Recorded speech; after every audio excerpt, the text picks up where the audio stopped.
Я п 76 передаю настройку. 5, 4, 3, 2, 1. That's a DB1 B-motor. That's me in the racing days.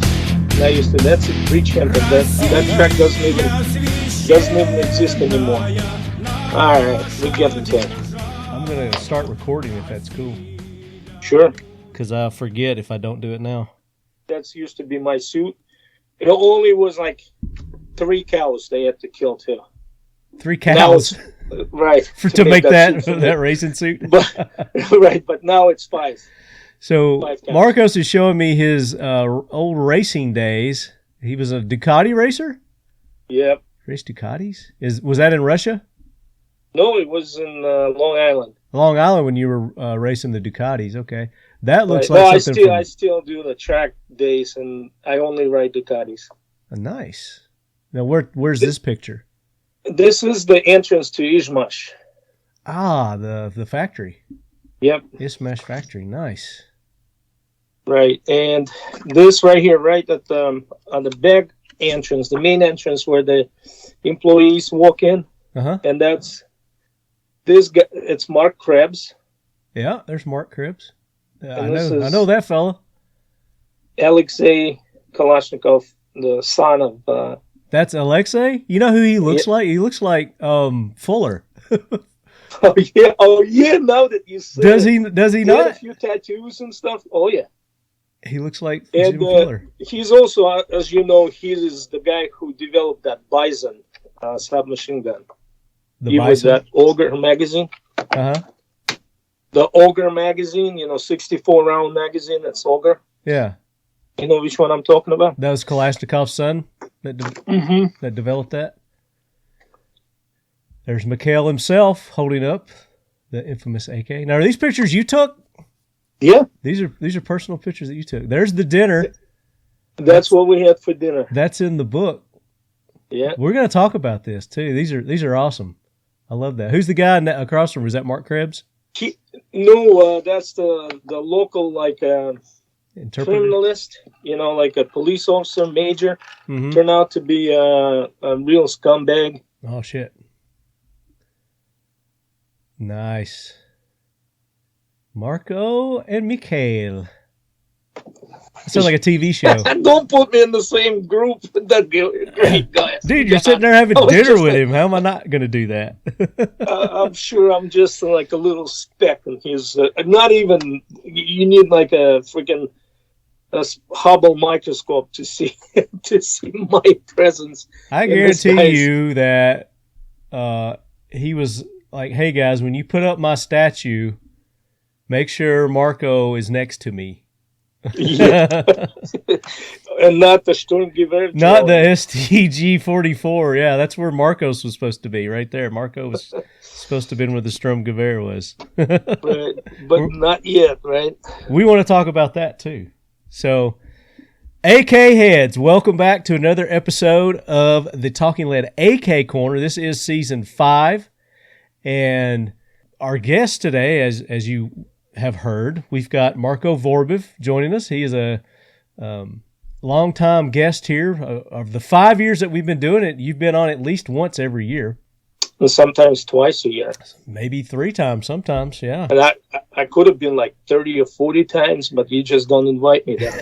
You have an open invitation. I would love for you to be co-host with me. It could be maybe one of these days. Marty and Marco. I'm boring. That's the problem. You are not boring. That is the complete opposite of that. I don't want to. I don't want you to get tired of coming on. Is what it is. It's like, oh shit, I got to do this guy's show again. Well, you are definitely a listener favorite. I get a lot of feedback when you're on, and when I do our pre-show post, letting people know you're going to be on, we get a lot of questions, and that holds true this episode also. So we've got questions that we want to field. If anybody's listening or will be listening, I just want to say I do appreciate it. So very much so. And I'm also very open to any questions. And there's no such thing as a stupid question. Stupid is the non-educated answers, I guess, to those questions. But there's no stupid questions. No stupid So questions, go just for it. stupid people. But not our listeners, Marco. Not our listeners, no, No. for sure. But I'm just saying everyone's welcome, and I cherish every sign of any kind of attention I get from you guys. Any attention at all. Appreciate it.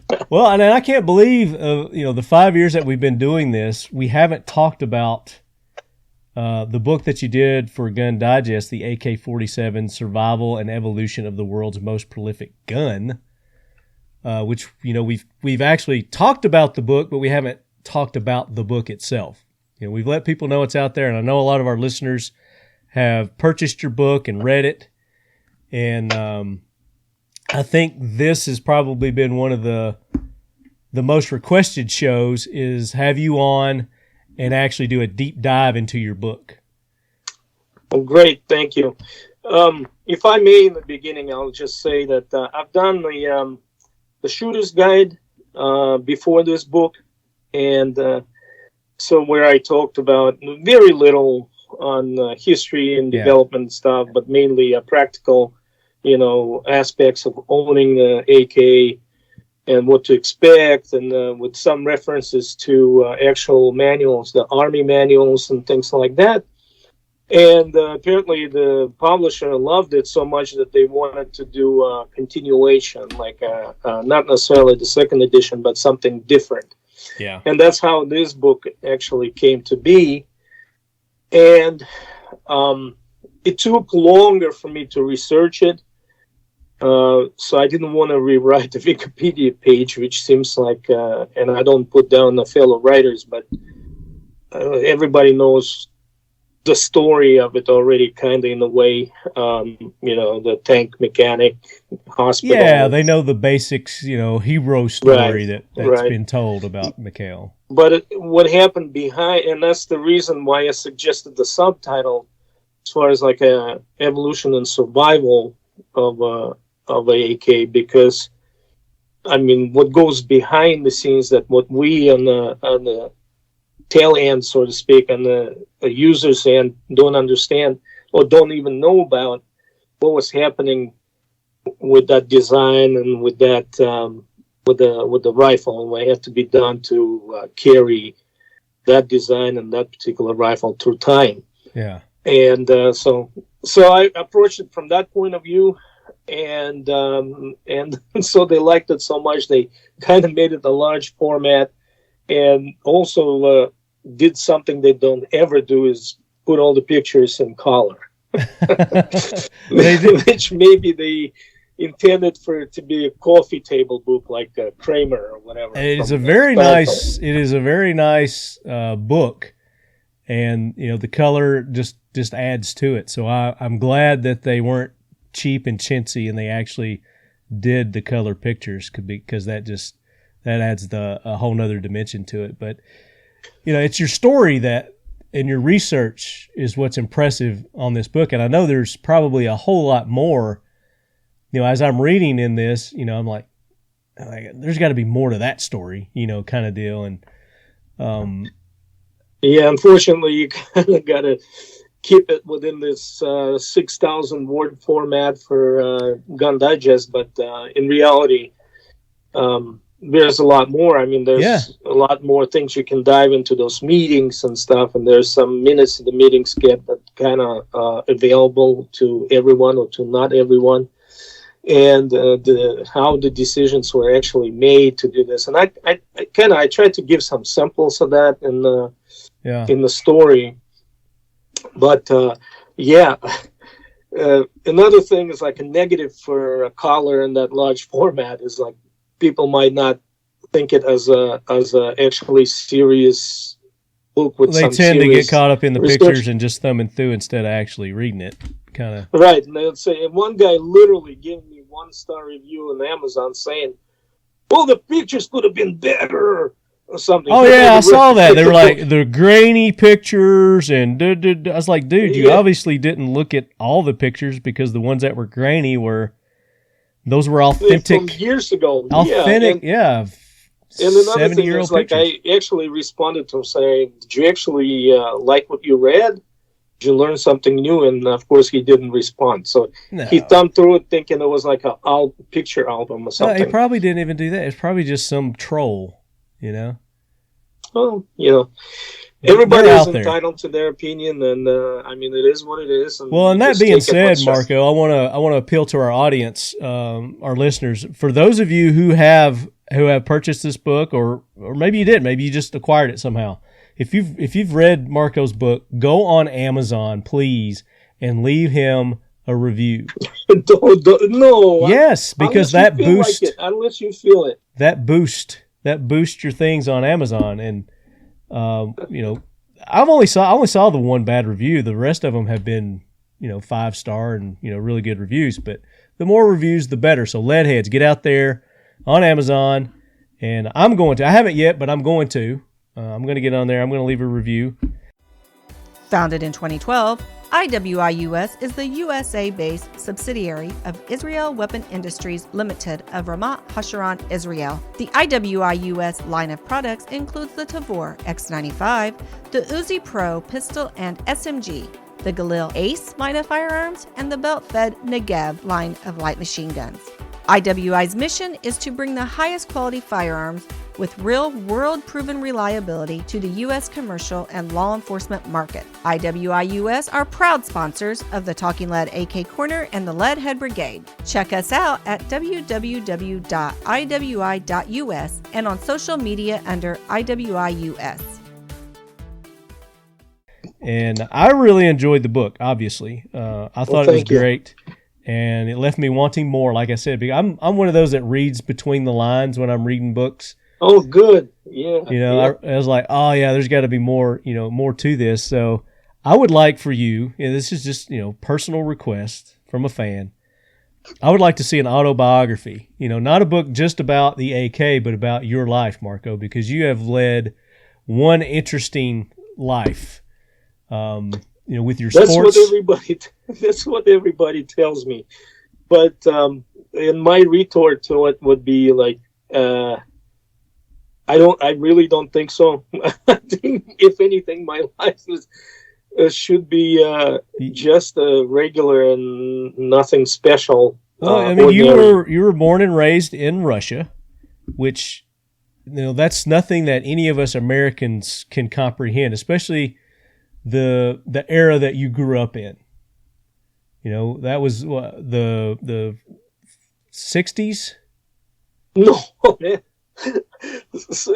I just started to... Weren't you born in like 60? 65. So yeah, by 70s. 70s, I just started to comprehend. Yeah. I know I learned how to skate, ice skate when I was 5 years old. That puts me in 1970s, in 1970, but... Well, I was born in 71. It's the 70s and 80s. That's my thing. Yeah. And I was looking at my kids, two of my sons that went to a school here.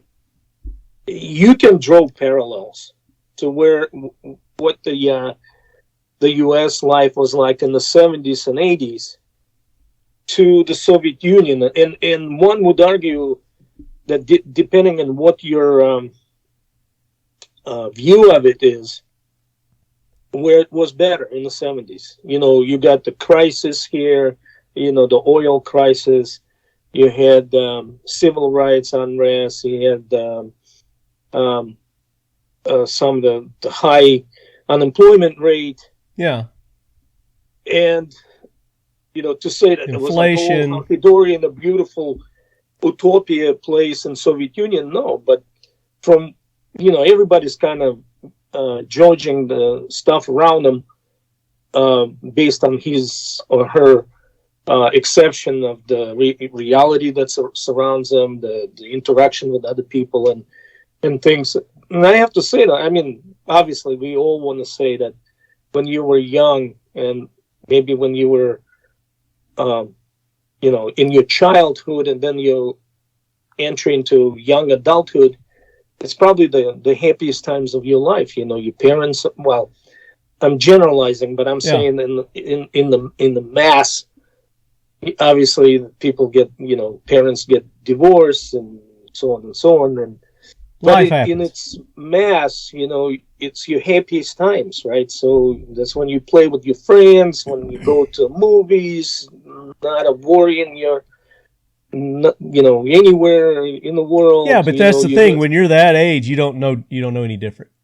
Right. And no matter what you grew up in, your socioeconomic background, you can look at most kids of that age background. They tell the stories, and the majority of them are going to be happy times. Oh, absolutely. And, and that's when you form your relationships with your friends and stuff and carry it to life, or maybe some will peel off along the way. But, one thing, and it's another thing, is like a lot of people ask me about, growing up in Soviet Union, and they immediately get this like look as if they like, oh, poor thing, bless your soul, poor thing. I have to say, it was probably a better childhood than I'm looking at some of the kids nowadays.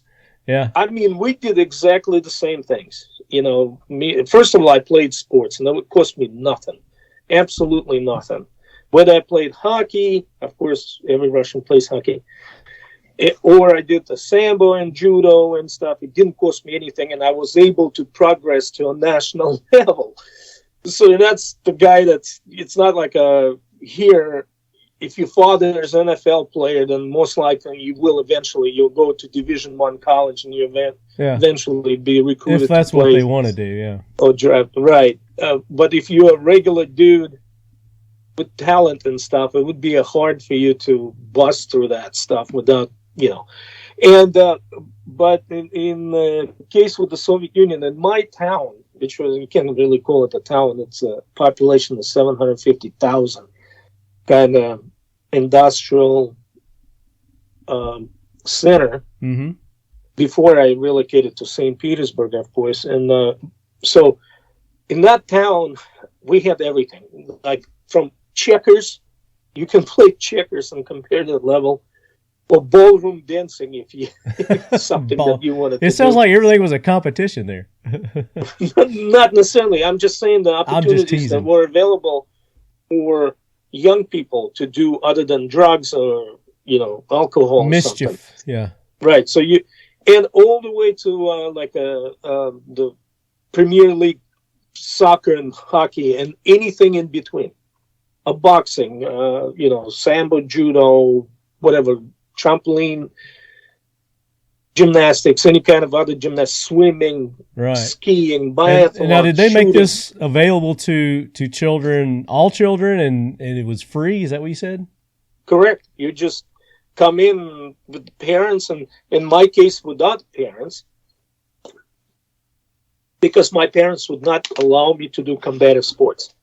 So I won a regional championship within 3 months of joining the club or team, and my parents didn't even know. And the only time when I went into zones, and they actually showed our local team from the city at the zones, and they saw me on TV.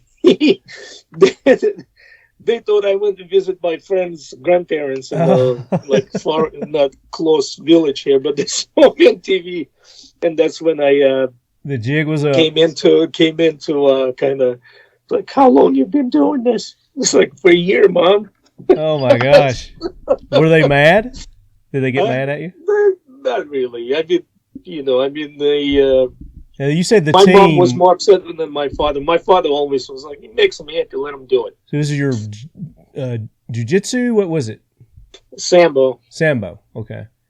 Which is, for our listeners who don't know what the Sambo is, that is a version of, talk about it. All right, so Sambo is another wrestling discipline, same as judo. Judo is not a martial art. Judo is a wrestling discipline. It was created as a sport. And Sambo, on the other hand, was created as a martial art for the Red Army in 1920s as a hand-to-hand combat discipline. However, they immediately found out that it's got a huge competitive potential to become a sport rather than a hand-to-hand combat. So hence, Sambo actually has two components to it. It has a combat Sambo that includes the chokes, punches, and the short kicks. And then there's a sports component to Sambo. That's what they compete. And it's a newly accepted Olympic sport that will be demonstrated in Paris in a couple of years here. Nice. So they're going to add it to the Olympics. Yeah. And for the longest time, Sambo was sanctioned by FILA, which is the wrestling federation. And now they got their own federation, FIAS. Anyway, so Sambo, just kind of in the layman's terms, 70% of it is judo. There's no doubt about it. So same throws, kind of a lot of the same throws, but also it has a componentry coming from like a national wrestling types, like from Georgian Chadaoba, from Kulash and Uzbek, Russian national wrestling, and so on and so on. So the two gentlemen who compiled this discipline is Zakhlopkov and Harlampiev. They traveled around. Zakhlopkov he was like a 6 or 7 degree black belt, and actually was a student at Kodokan in Tokyo. And I'm talking about 1910s and 1920s, right? Yeah. And Harlampiev was more of like a collector of national types of wrestling, so that he traveled Central Asia, Caucasus, Mongolia, everywhere to collect the most effective, right? And so at the end, was he doing this for the state? Yes, it was. It was deliberate effort to come up with the hand-to-hand combat for the Red Army back then. Gotcha. And and they came up with this sport. And actually, one of my coaches that I was lucky enough, Viktor Avdeyev, was a student of Harlampiev himself. So is this the guy who created the Sambo? The sport, yeah. Oh, nice. But the Avdeyev himself taught me a few ways. And sometime I'll tell you all about it. I don't want to take any more time. But anyway, interesting character. That would be good for your autobiography. That would be a good story for your autobiography that you're going to write one day. Yes, sir. Maybe I can't make false promises. So, well, I'm going to keep encouraging it. I know our listeners will too. But that's my point. Is you had a very interesting, unique from the majority of people worldwide. I mean, you want to compare us to Russia, that people would want to hear about, and it's led you to where you are today, obviously, and made you the person that you are today. But and we did an episode. I think it was in our first season 1. We had you on the very first episode, and we talked a little bit about your background. You didn't talk as much about your growing up, but more, I think we focused on your military service at the time. But for those who don't know, Marco is also a Soviet Spetsnaz back in the day. He's not currently. He is a U.S. citizen. It would be a trick of the tricks, man, to be a Soviet Spetsnaz right now. Yeah. Since the country doesn't exist, is what I'm saying. Well, yeah, there you go. Yeah, that's true. There's no such thing as that anymore. It doesn't exist. I get that. Right. And I think that's one of our questions that we have. We'll talk about that here in a minute, but. Go back, check that episode out. I don't know the exact number, but it was during season 1. You can go to our website and just put Vorobiev last name in, and all the episodes we've had Marco on will come up. And that's one of them. And CJ joined us on that episode. We had CJ Johnson on during that episode. Good episode. So go back, check that out. And I want to make sure we get, we talk about your book. So.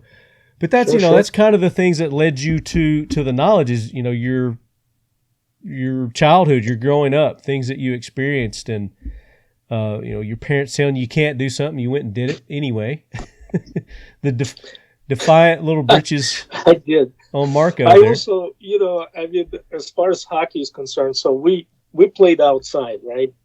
and it was nicely done hockey ring, right? And actually, my father, who was an architect and a civil engineer, he's actually designed it, and it was the best one in the city. We would have actual, like, nationally ranked teams come and play there, but it was outside, so you had to scrape the snow, you had to sweep it up and stuff, and toss the snow over the boards. The funny thing is, when people come out and watch it, they would be standing up to their chest right in the beginning of the season. Yeah. And then at the end of the season, they'll be standing above because all the piles all of the snow from that ring gets shoveled over the boards and stuff. But anyway. You had a snow stadium. Right, exactly. And then, so I all of a sudden I developed this sinus infections. And in Soviet Union, in Russia right now, the sinus infection is a big deal. Right here, you I've just got one right now, buddy. Oh man, let me show you this. You got a cure? Yes, I do. Zicam? Okay. Yeah, you count till 3 and you cleared. And this is a salt-based thing. It's not addictive like Afrin or something. Okay, I'll try that. I mean, check it out. I had to blow my nose like 50 times. I got at least 16 ounces of snot that came out of my head before we started. Yeah, this. Try that Zicam, and it'll clear you up. So anyway, and big deal. Over here you just go and get the antibiotics and go through it, eat your pills, and then you're good in 3 days. Yeah. Over there, it's like, oh my God, you cannot go outside. You cannot play hockey. Oh my God. So I would leave my gear at my friend's house, which is the anybody who played hockey knows what the gear smells like, right? So stanky. And I would the only thing that I wouldn't leave there is my helmet, because I had like this awesome Jofa helmet that I had. But anyway, and then my mom was at the time of a practice. I would go, I'm off to study with Andre. He goes, okay, and I go on that practice, come back all sweaty and stuff.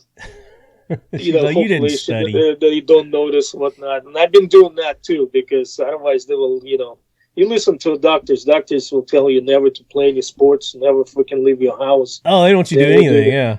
They just want you to take their drugs. Yes, exactly. And I did that first before I did the Sambo thing. But nevertheless, yeah.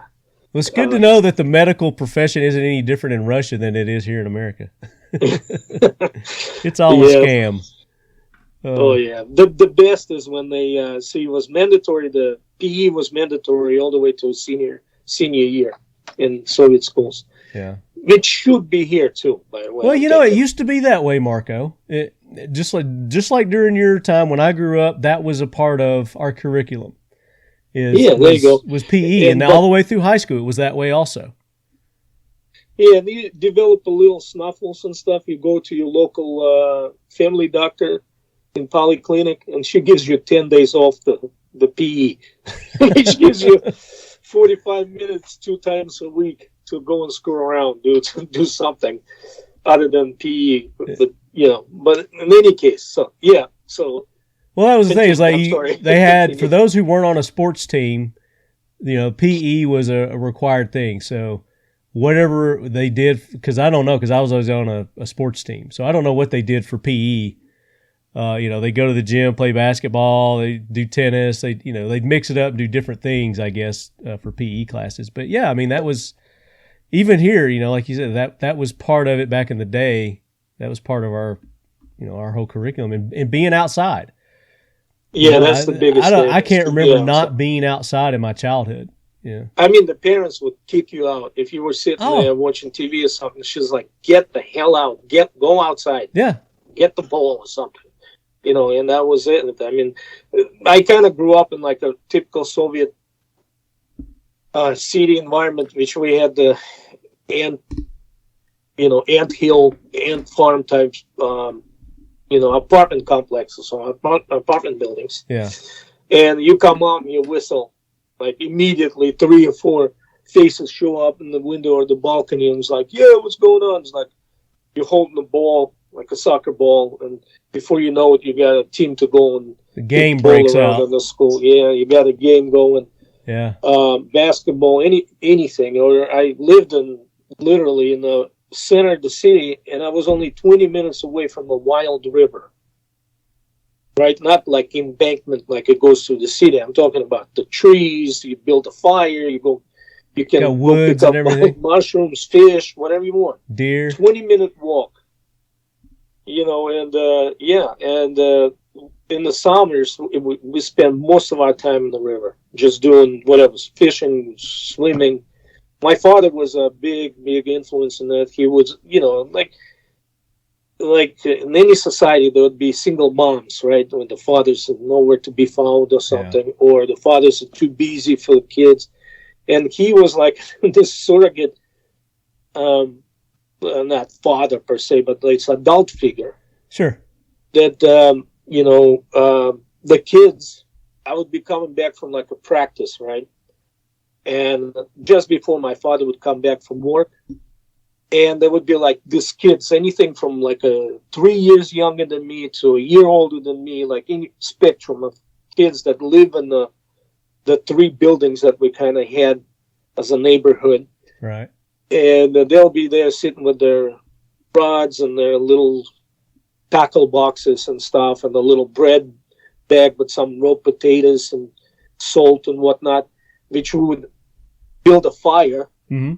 And bake them in the coals and stuff, then eat them, and it's like the best meal you ever had. Oh yeah. And your tips of your fingers are pitch black. Your face is like from here to here is all in the soot and black charcoal, whatever. But it was the best But it's time. the happiest times. And so bunch of them, like 3 or 4 or 5, maybe, 7 sitting in there. They waiting for Uncle Jim to come from work. So he comes. And I'm already looking at him, and I'm like debating. I'm tired as hell. Should I go with him? Should I not go with him? Doesn't matter whether I go or not. He comes home, eats his dinner, gets his reels, rods and reels, and takes that group of kids with him to the river. Yeah. And he went through, like my mom, when they were still alive, she would say, he's still doing it. And like 3 generations of kids went through, Yeah, there's no telling how many generations that guy influenced, Yeah, and that's, that's what's missing nowadays is that positive the role model, adult figure, and God knows that today's youth needs it. Oh, more than ever, without a doubt. But anyway, back to the book, I guess. Back to the story. Well, we're building up to the book. We're building up to the story. So, the name of Marco's book for our listeners, it's the AK-47 Survival and Evolution of the World's Most Prolific Gun. Which, the AK-47 is the one we're talking about. This is the AK corner. We are talking about AKs. And, like you kind of kicked it off with, this isn't a story about Mikhail Kalashnikov. That story's been told over and over and over and over again. But you do, you kind of touch on it and you do bring him in where necessary. But what I like about it is, you also talk about other people that were involved with, either decision making or the hands-on with the development of the AK, and then of course, as it progresses to where we are today with it.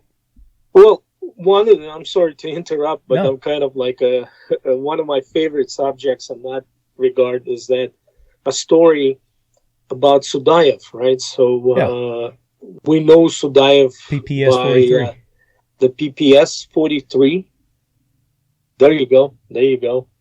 So he did design that gun when he was 24 years old. And he was already a major. So back then designers carried, military rank. Yeah.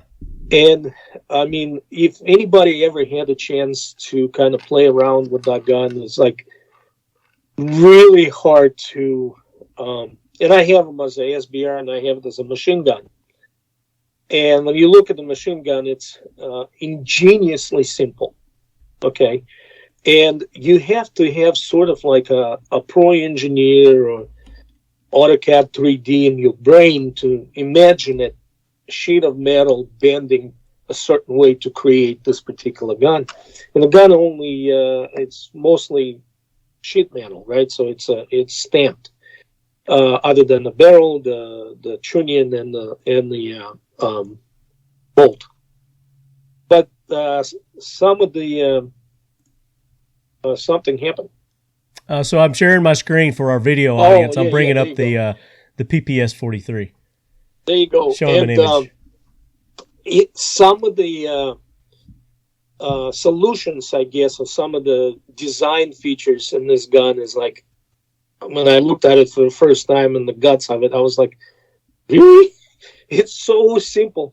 For example, the return spring, right, a main spring, that rides along the side of the bolt, and its tip is actually an ejector. Yeah. On the guide rod, on the spring guide rod tip is an actual ejector. I mean, it doesn't get any simpler than that. But anyway, so Sudayev, the first set of testing, if you look at this picture right here, look all the way to the right where that little cylinder is right now, all the way around on the other side. If you put your cursor, keep going to the spring. Yep, right there. And you see there's a cylinder that actually goes into that round hole on the side of the bolt. Right. But to the right of that cylinder is the little tip, and that's what ejects you around. As the bolt travels back on that spring, that's what catches it and pulls it out. Yeah, carrying the spent casing. That's what the bottom of the casing interacts with to eject itself out. My question is this part right here, Marco. What do they make that part out of, the cushion area there? Oh, that thing is made of, it's got like a metal cup, and it's filled with cardboard. I believe it's a pressed cardboard. Okay. I thought it was like either a hard leather or cardboard or something. It's some cheap. Well, you got to realize material. These guns were built in the blockaded Leningrad, right? Mm-hmm. And I don't know if the leather was available. It could have been leather. I'm not sure. I don't know. But the what I'm driving at is that the first military testing of a first automatic rifle, right? And I refuse to call it assault rifle. Assault rifle was coined by little-known Austrian watercolor painter, Aldi,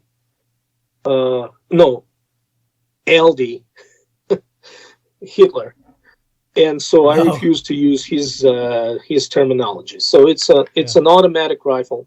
In Russia, it's referred to as an Avtomat, as well as the PPS and PPSH also referred as an Avtomat. And it was considered to be, in the Soviet military during World War II, it was considered to be a separate type of weaponry that would be counted as a different type of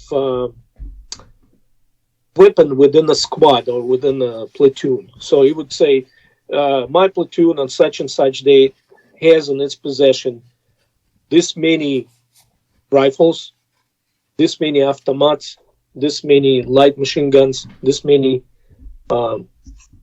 heavy machine guns, that kind of report, which I couldn't believe that they separated those, but apparently.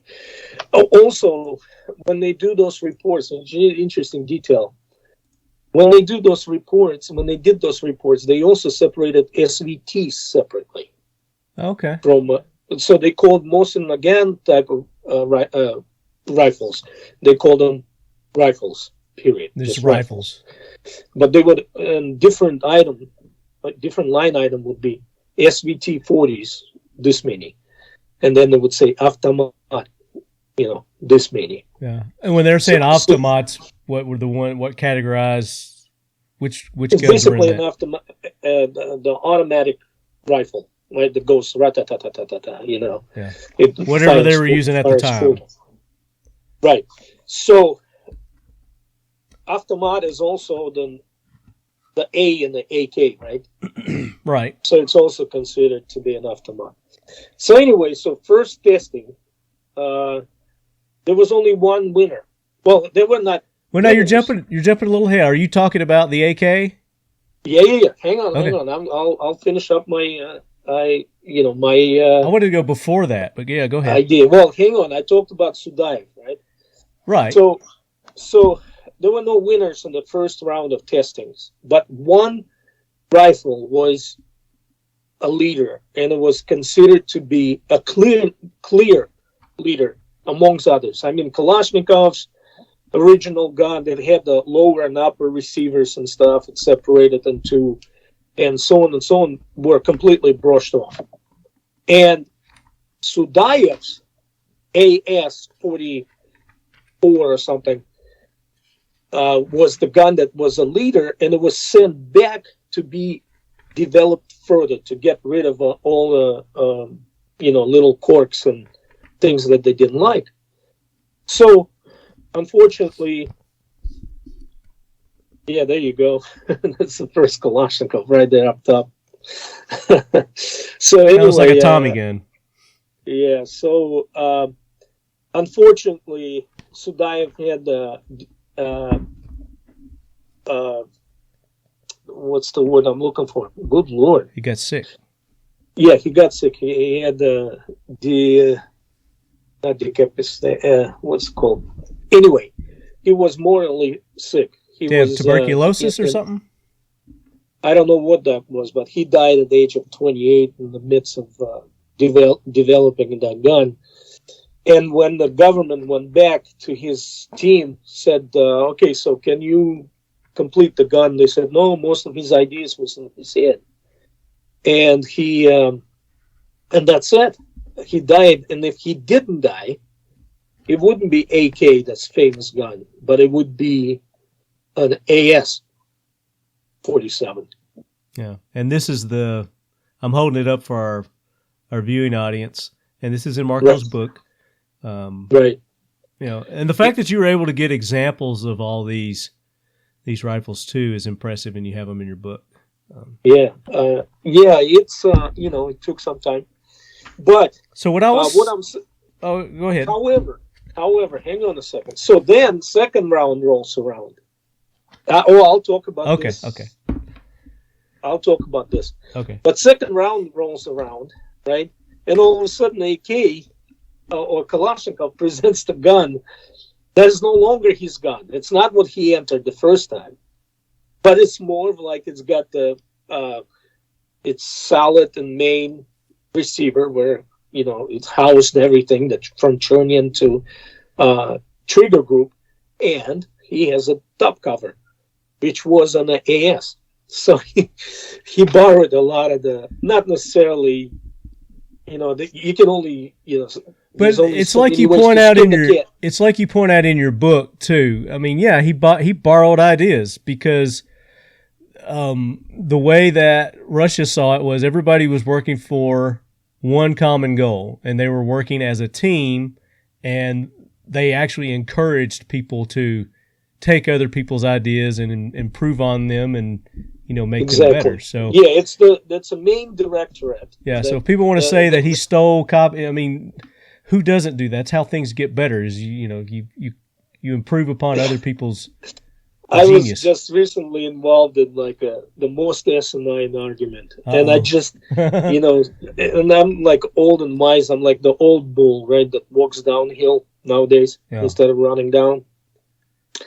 So some idiot starts arguing with me and says, Kalashnikov let Dragunov use his design ideas.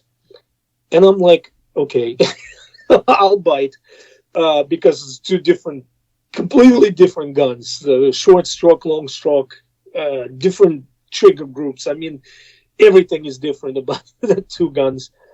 But this guy went on to, why can't you accept it that Kalashnikov allowed Dragunov?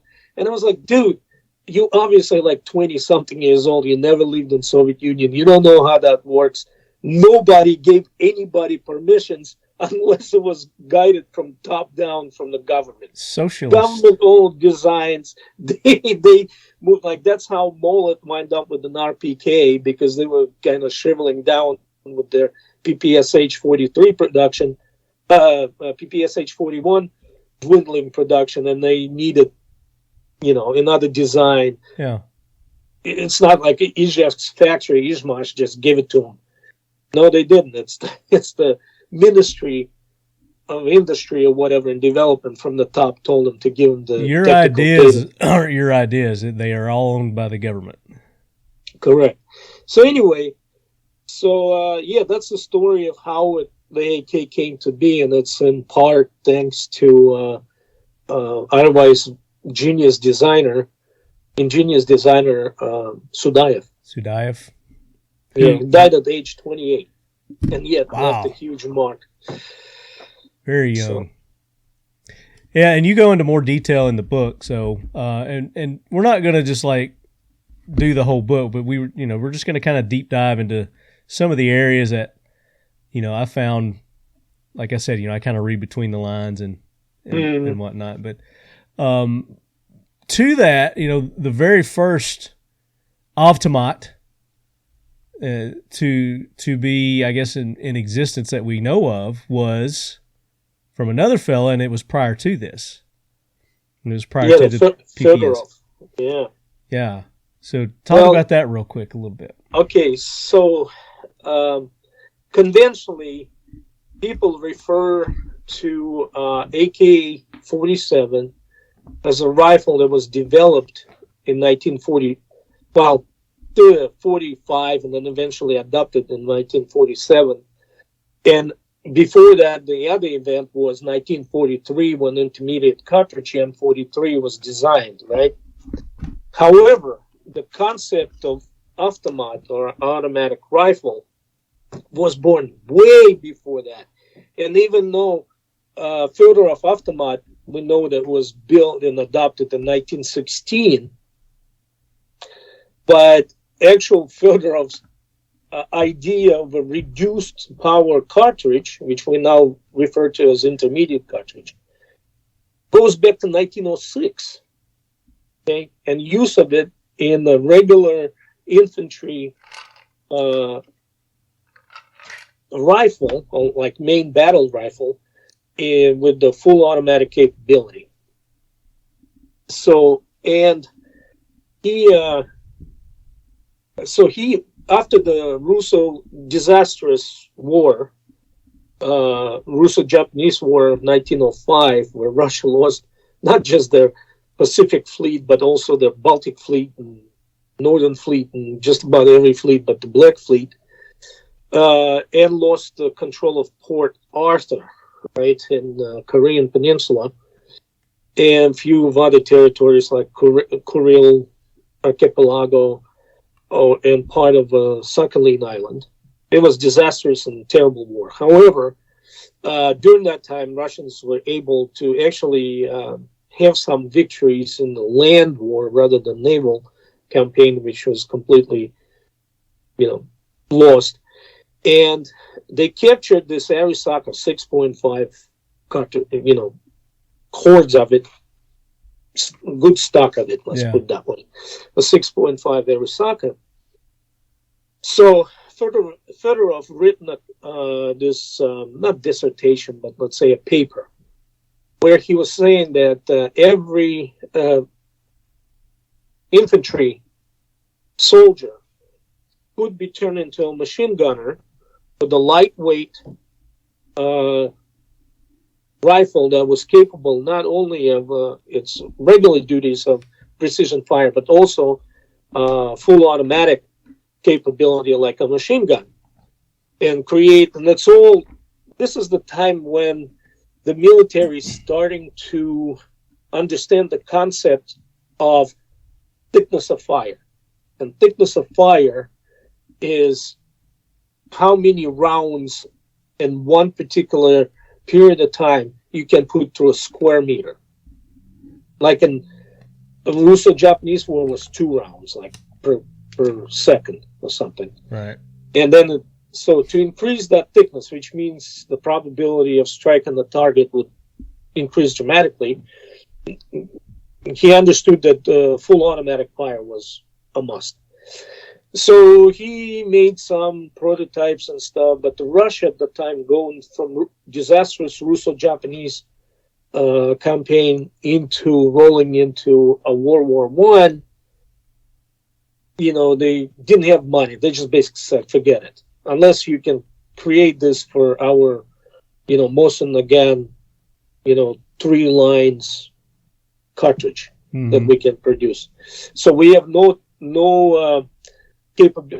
financial capability to build a factory just to produce that Japanese ammo, 6.5 every socket. And so that kind of put it on the back burner. And then World War I showed up, kind of, and thickness of fire became a major thing. And every nation that fought the war had to put a lot of stock into machine guns. All of a sudden, Fedorov's concept became a live project again. And in 1916, they adopted the Avtomat Fedorov, which was, if you look at it right now, it looks like it could be a modern rifle. Yeah, I mean, it's... Like you said, it had detachable 20-round magazine, right? It had that weird front handle, like the Romanians borrowed afterwards, I guess. And it wasn't long. It was shorter than the carbine, shorter than Dragoon version of Mosin Nagant. And however, referring to overall personnel of Russian Imperial Army during World War I, where the officer corps was out of the noble and the high society people, where the regular soldiers, the privates and the sergeants enlisted and everything, were conscripts, usually from the villages and stuff. And at the time, Russia was not industrialized country, right? Mm-hmm. So everything was the horse, the cow, so that kind of stuff. So when you give somebody a machine and gun, any way you flip-flop it, right? Mm-hmm. Gun is a machine. Now, bolt gun is a mechanism, right? But fully automatic gun is a machine. Or a semi-automatic gun is a machine. And it's basically, if you can convey it to like a non-military term, it's an internal combustion, single piston internal combustion engine. Right, exactly. And so instead of having a chamber where you got expansion chamber where you got the gasoline and air mixture and spark plug, you got the primer and powder and creating the same explosion that pushes the piston back, so to speak, and then so on and so on. So given the machine to not highly educated conscript in the Imperial Russian Army during World War I, you obviously doing, you obviously falling short as far as like expecting this guy to maintain the gun, to operate it properly, and so on and so on. So they don't understand how it works. They're not going to know how to maintain it. Yeah, their mindset is like, oh, I know how to pull the bolt and then send the round in, lock it up, and pull the trigger. Right here, I have to take this pin out and this spring out, and I got to clean it and all this. So it was not conducive. However, a few 100,000 of them were produced and were used with various success. Overall, if you take that gun, you put it now into the hands of the modern gun owners in the today's environment, it would be nothing exceptional and nothing complicated. It would be exactly probably the same as maintaining a FNFAL or something like that. Right. You know what I mean? Or in some cases, it would be, some of the guns would be even more complicated than that gun. Sure. But it was not its time, let's put it this way. However, it was the Soviets, once the Bolsheviks came to power in 1917, they kind of played them an idea. They issued those guns to the Red Army troops fighting the White Army in the Civil War. And again, with various success. However, as we progress forward to 1939 and the Winter War between Finland and Russia and Finland, the Finns actually, Finns had a gun famine, so to speak. So they would appreciate just about any injection that the Russian captured guns would do. Mm-hmm. And also, until 1917, Finland was a part of the Russian Empire. They had the stockpiles of most of the guns that they could rework into their M39s and so on and so on. And they had a good number of, I wouldn't say a lot, but good number of Fedorov Avtomats that they used in defense of their country in 1939. So, so that's definitely Sturmgewehr. I was going to bring that up. Right, not necessarily the first assault rifle. The concept of assault rifle was born in 1906 and in a different country altogether. In Germany, yeah. And then it was materialized in 1916 in its full, to its fullest, also in a different country. And now the Sturmgewehrs, I guess the biggest. Okay, go ahead. Maybe. Well, I was just gonna. I mean, you've kind of led into it, and Hugo Schmeiser. You don't think too highly of Hugo as far as in relation to the AK. Okay, but you're bringing in the history of this, and the Sturmgewehr does play a history in the development of the AK. So, even the Hugo Schmeiser, when he was asked, like, did you help him to build it? He basically said that, quote unquote, I gave him a few pointers, and I started digging into it, and basically he had a few suggestions on how to stamp the bodies of a magazine to produce it, to make it thinner, but yet retain the sturdiness of it, because original ones were you look at the PPS 43, just flat-sided, smooth magazines. Yeah. And so he gave them the idea, and if you take a Sturmgewehr magazine, you take a AKM magazine, you'll see a lot of similarities the way it is constructed. Yeah. Now, here's something about Hugo Schmeiser. Okay, Hugo never went to any kind of technical school. Okay, he didn't go to college to become an engineer. Yeah. Or learn about the resistance of materials or theory of machines and mechanisms, right?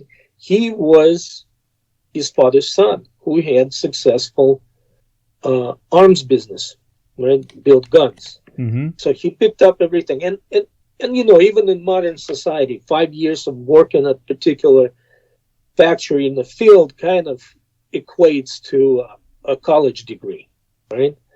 So that's how they treat you.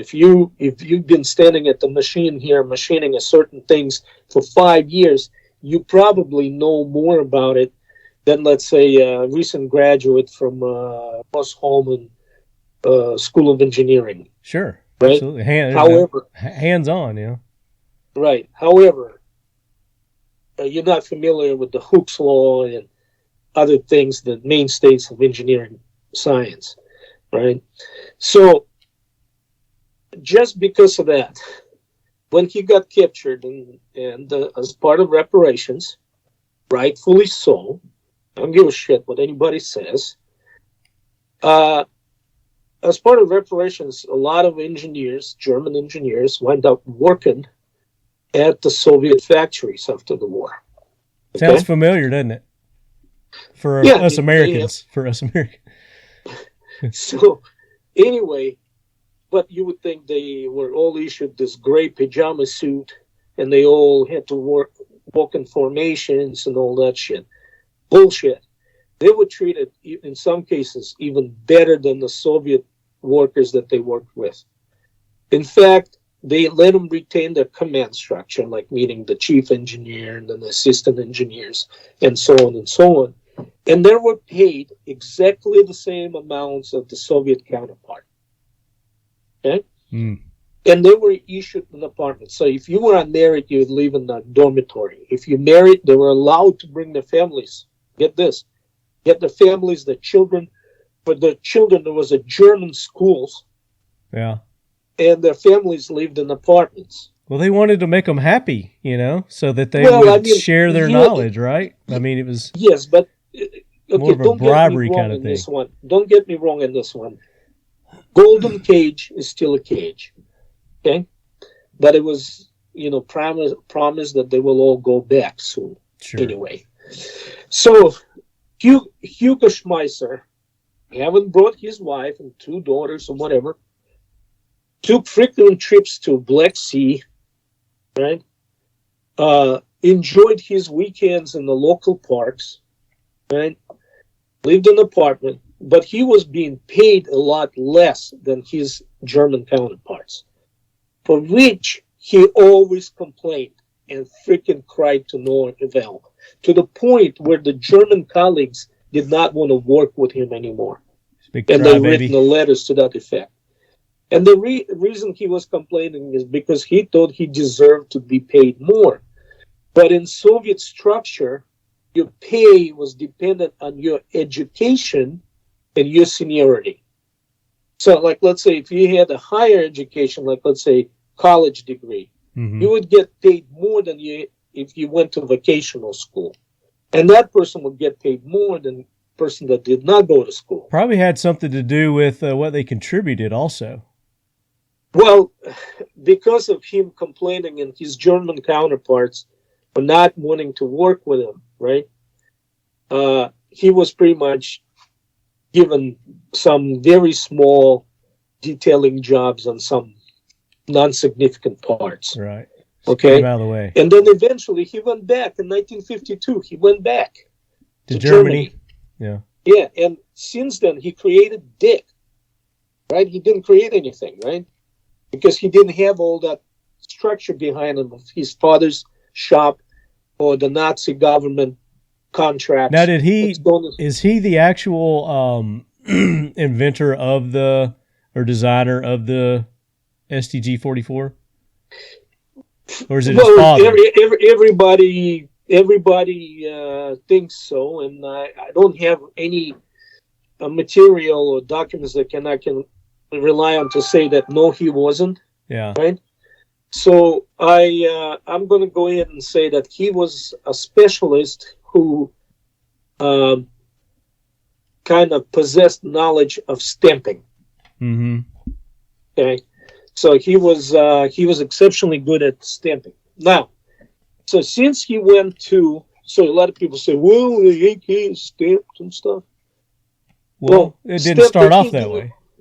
Yeah, it didn't show up until 1959, 7 years after he was already living in Germany. So, therefore, I just got our FFL renewed. So, congratulations. My son came in. Thanks. Anyway, so,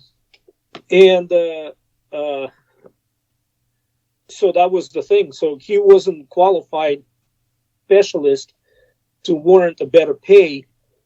Yeah, but you're kind of busting the myth that he was attributed to contributing to some of the designs of the AK when it, with the stamped version of it, and he really didn't, because he wasn't even there when. Also, at the time when the AK was being developed, it was developed in Kovrov. It wasn't anywhere near Izhevsk where this dude was working. Where he was working. So that's another thing. But you know who else didn't go to college? I know several people who did.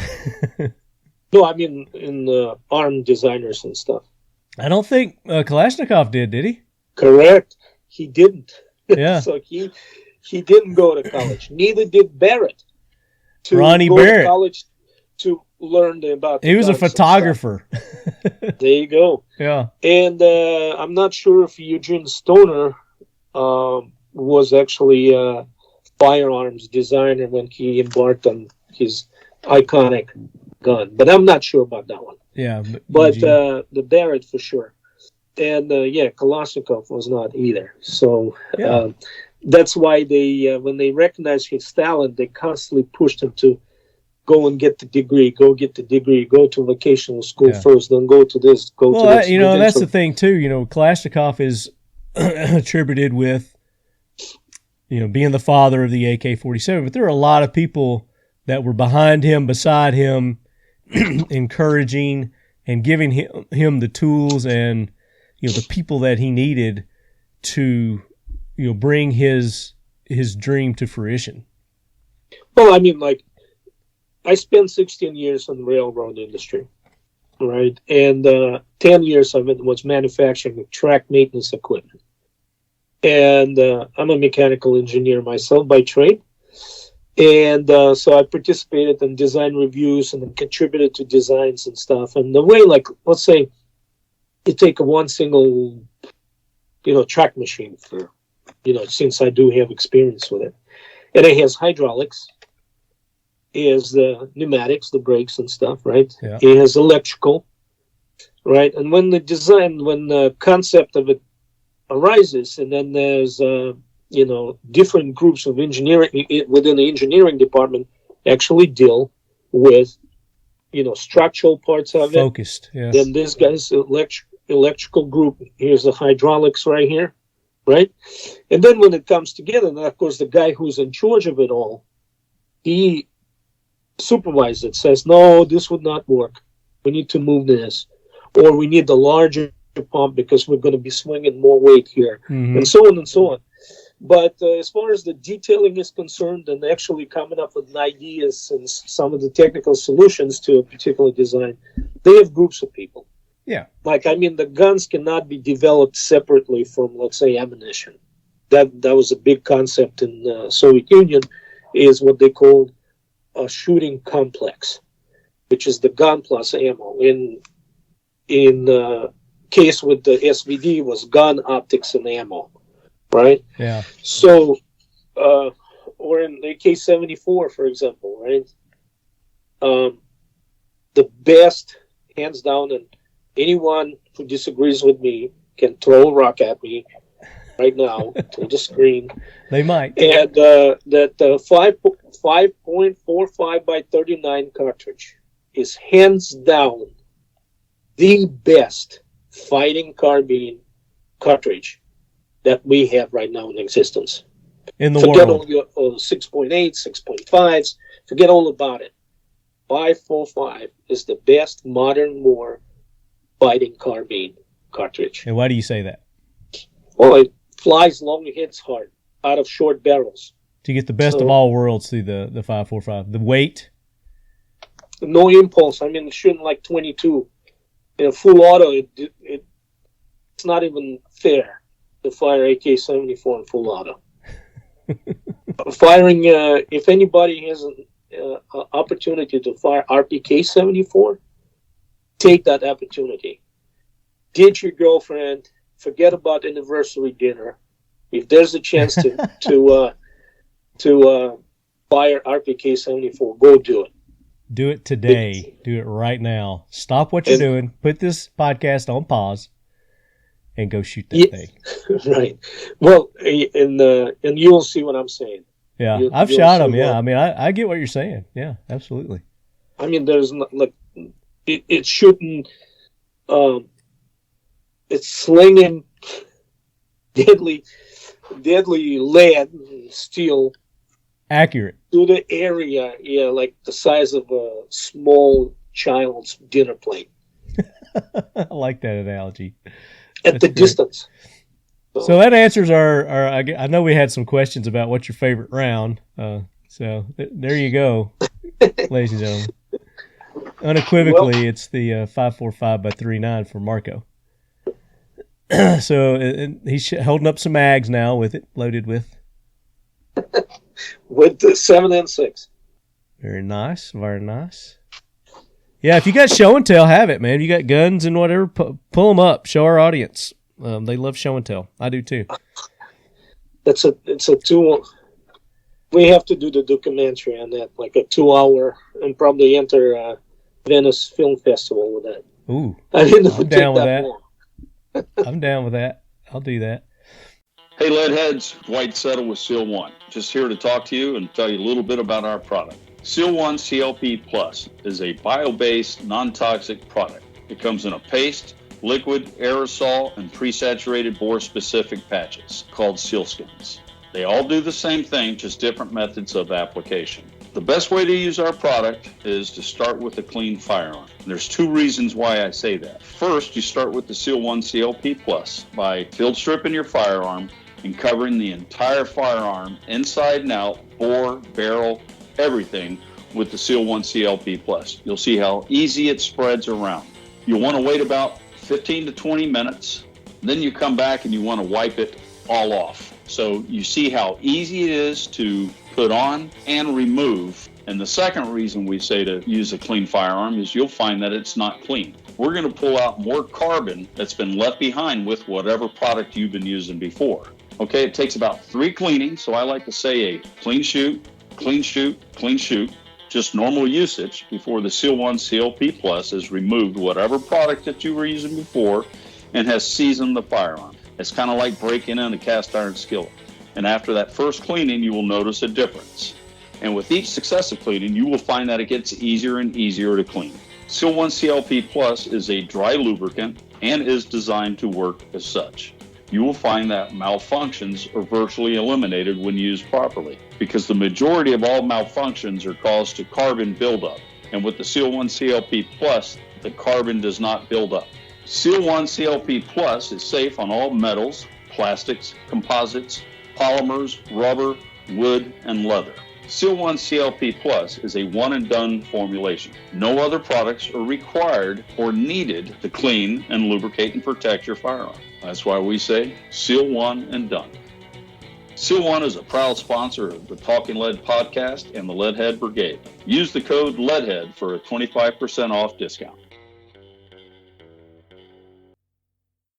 But, back to the original, the AK-47, and this is kind of known too, and I think we've talked about it several times, but the round was what they started off with, the 7.62 by 3 to the M43 round is what they started off with, and they wanted a firearm designed around that because Mikhail's original gun that he was working on designing was nothing near the AK-47. It was right. It was another machine pistol, what they referred to as PPSs and PPSHs and PPDs.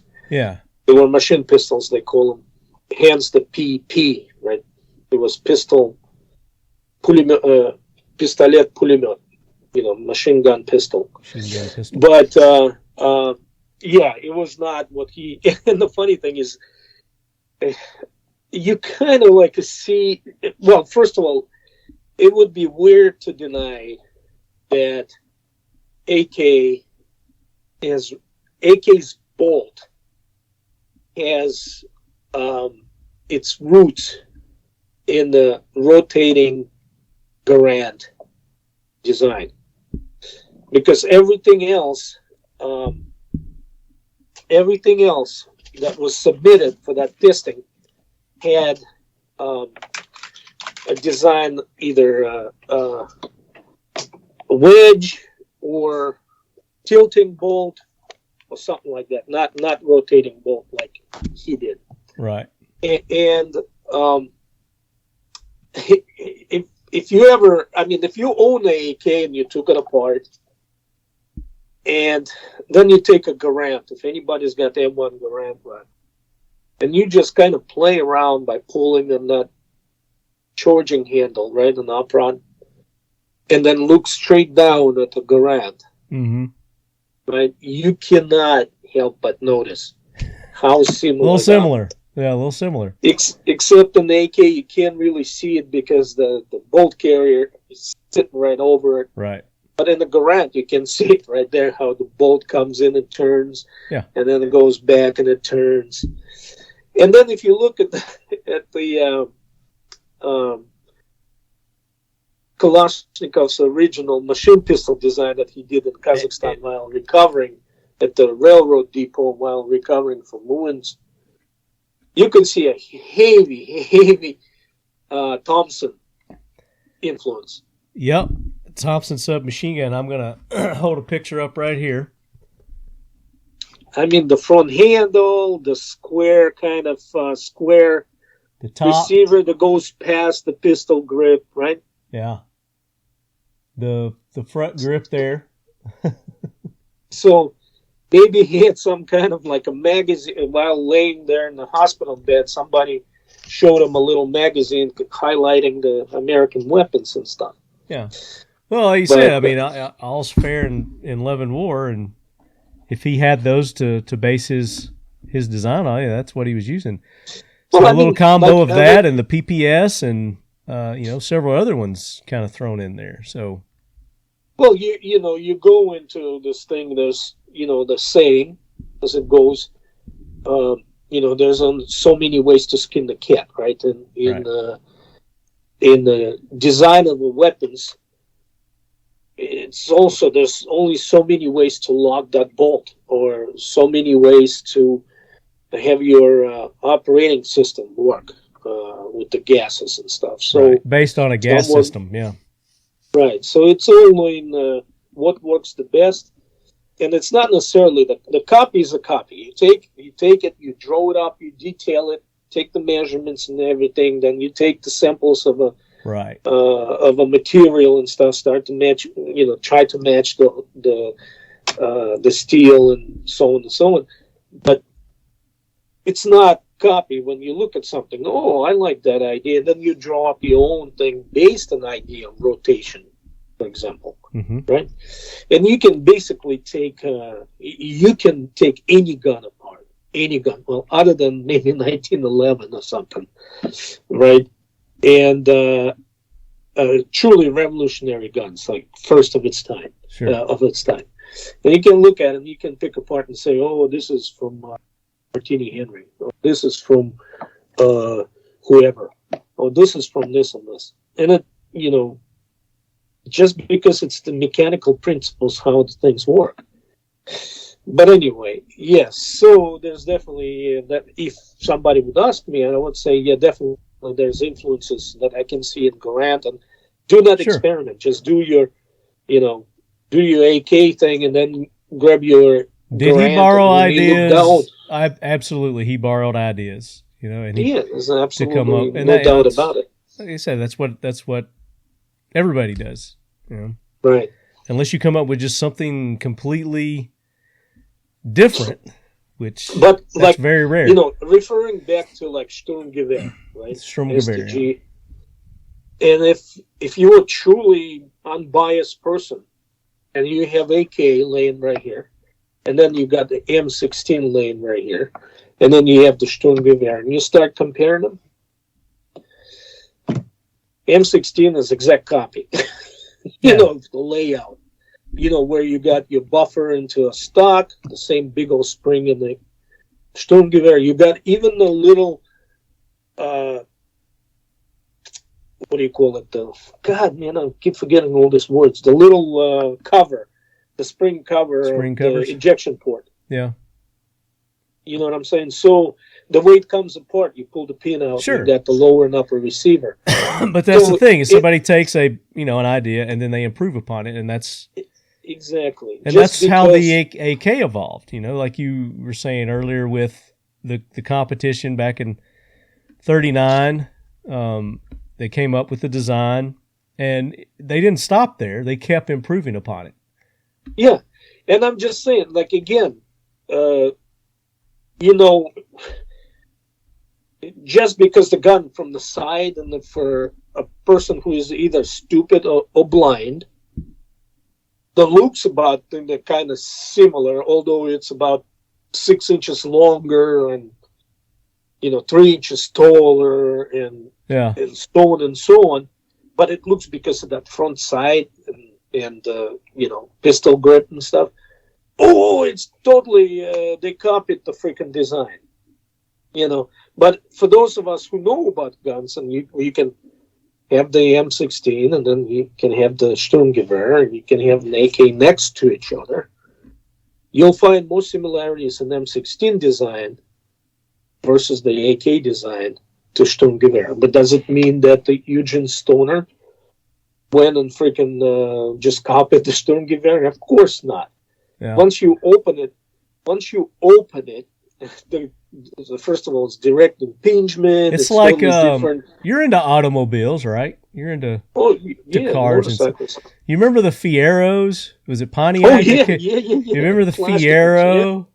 It's like a poor man's Ferrari. If you put a Fiero and a Ferrari next to each other, it's like, they're both kind of similar in looks, but then you get under the hood and it's completely different. Yeah. Yeah. Tragically enough, when I was racing motorcycles in Long Island, I had a mechanic named Francisco, like great mechanic, unbelievable. You would come off the bike, for example, right, and during the practice, you have that thing put together for the race and stuff, and just unbelievable. And I guess he always wanted the little Fiero because of that, because it looked like a little Ferrari. Because it was like a little Ferrari, yeah. Yep. And he eventually died in it. So shit! Sorry to hear that. He died in the Fiero. Yeah, because he was trying to make it into a Ferrari, probably. No, they say he went right through the moonroof that those cars had. Mm-hmm. Except half the body left in the car and half kind of came out. So, it was right, kind of split them down the middle. It was, not fully, but I'm just saying, basically his head hit this thing and it broke his skull in half. But, like I said, it was very straight. But anyway, besides, we digress. We're talking about the book, yeah. He is happy probably in heaven somewhere, having fun, racing motorcycles or something. So let's progress a little further, because everybody kind of knows the progression. So you went from the AK-47, the milled, and then they went to the stamp, the AKM, for basically cost, weight, benefits, and they made some other changes too. The butt stock was raised, and talk about that. I had maybe this is the moment when I'm talking to Mikhail about the 6 degree freaking stock thing. Yeah, okay. At the dinner. So it's interesting. I want to talk about the dinner. I want to get into, because you met and spent time with Mikhail Kalashnikov, which they... Yes, I did, yes. Well, anyway, let's go back to stamp versus... Okay, all right, meal. But I want to talk about the dinner. Okay. So originally, the gun was actually stamped, but it was a combination of stamped and machine components that comprised, or I guess completed the receiver. Yeah. And it was kind of like weird and asinine. And believe it or not, when they came up with completely milled receiver, the designation of that gun was actually AKM, not like, as we know, AK-47 Type 3. Right. It was actually AKM. For milled. No, for modernized. Oh, for modernized, okay. Right. Or modified, rather. Modified. And they... it was a solid design. It was good. But waste of the material producing that particular receiver out of a chunk of steel was 15 kilograms of steel. Okay? And that's like, let's see, 33 pounds or somewhere in that, 35 pounds, whatever. Yeah, starting off with like 35 pounds, and then they end up with The 10. No, I mean, that was a waste. Waste. Oh, that's how much they waste was 35. Yeah. Damn. So, I mean, they had to, like, they formed it. I don't know, the process. Anyway, so they start looking at getting away from this complicated machining process because they wanted to produce not hundreds of thousands of rifles. They want to produce millions of them.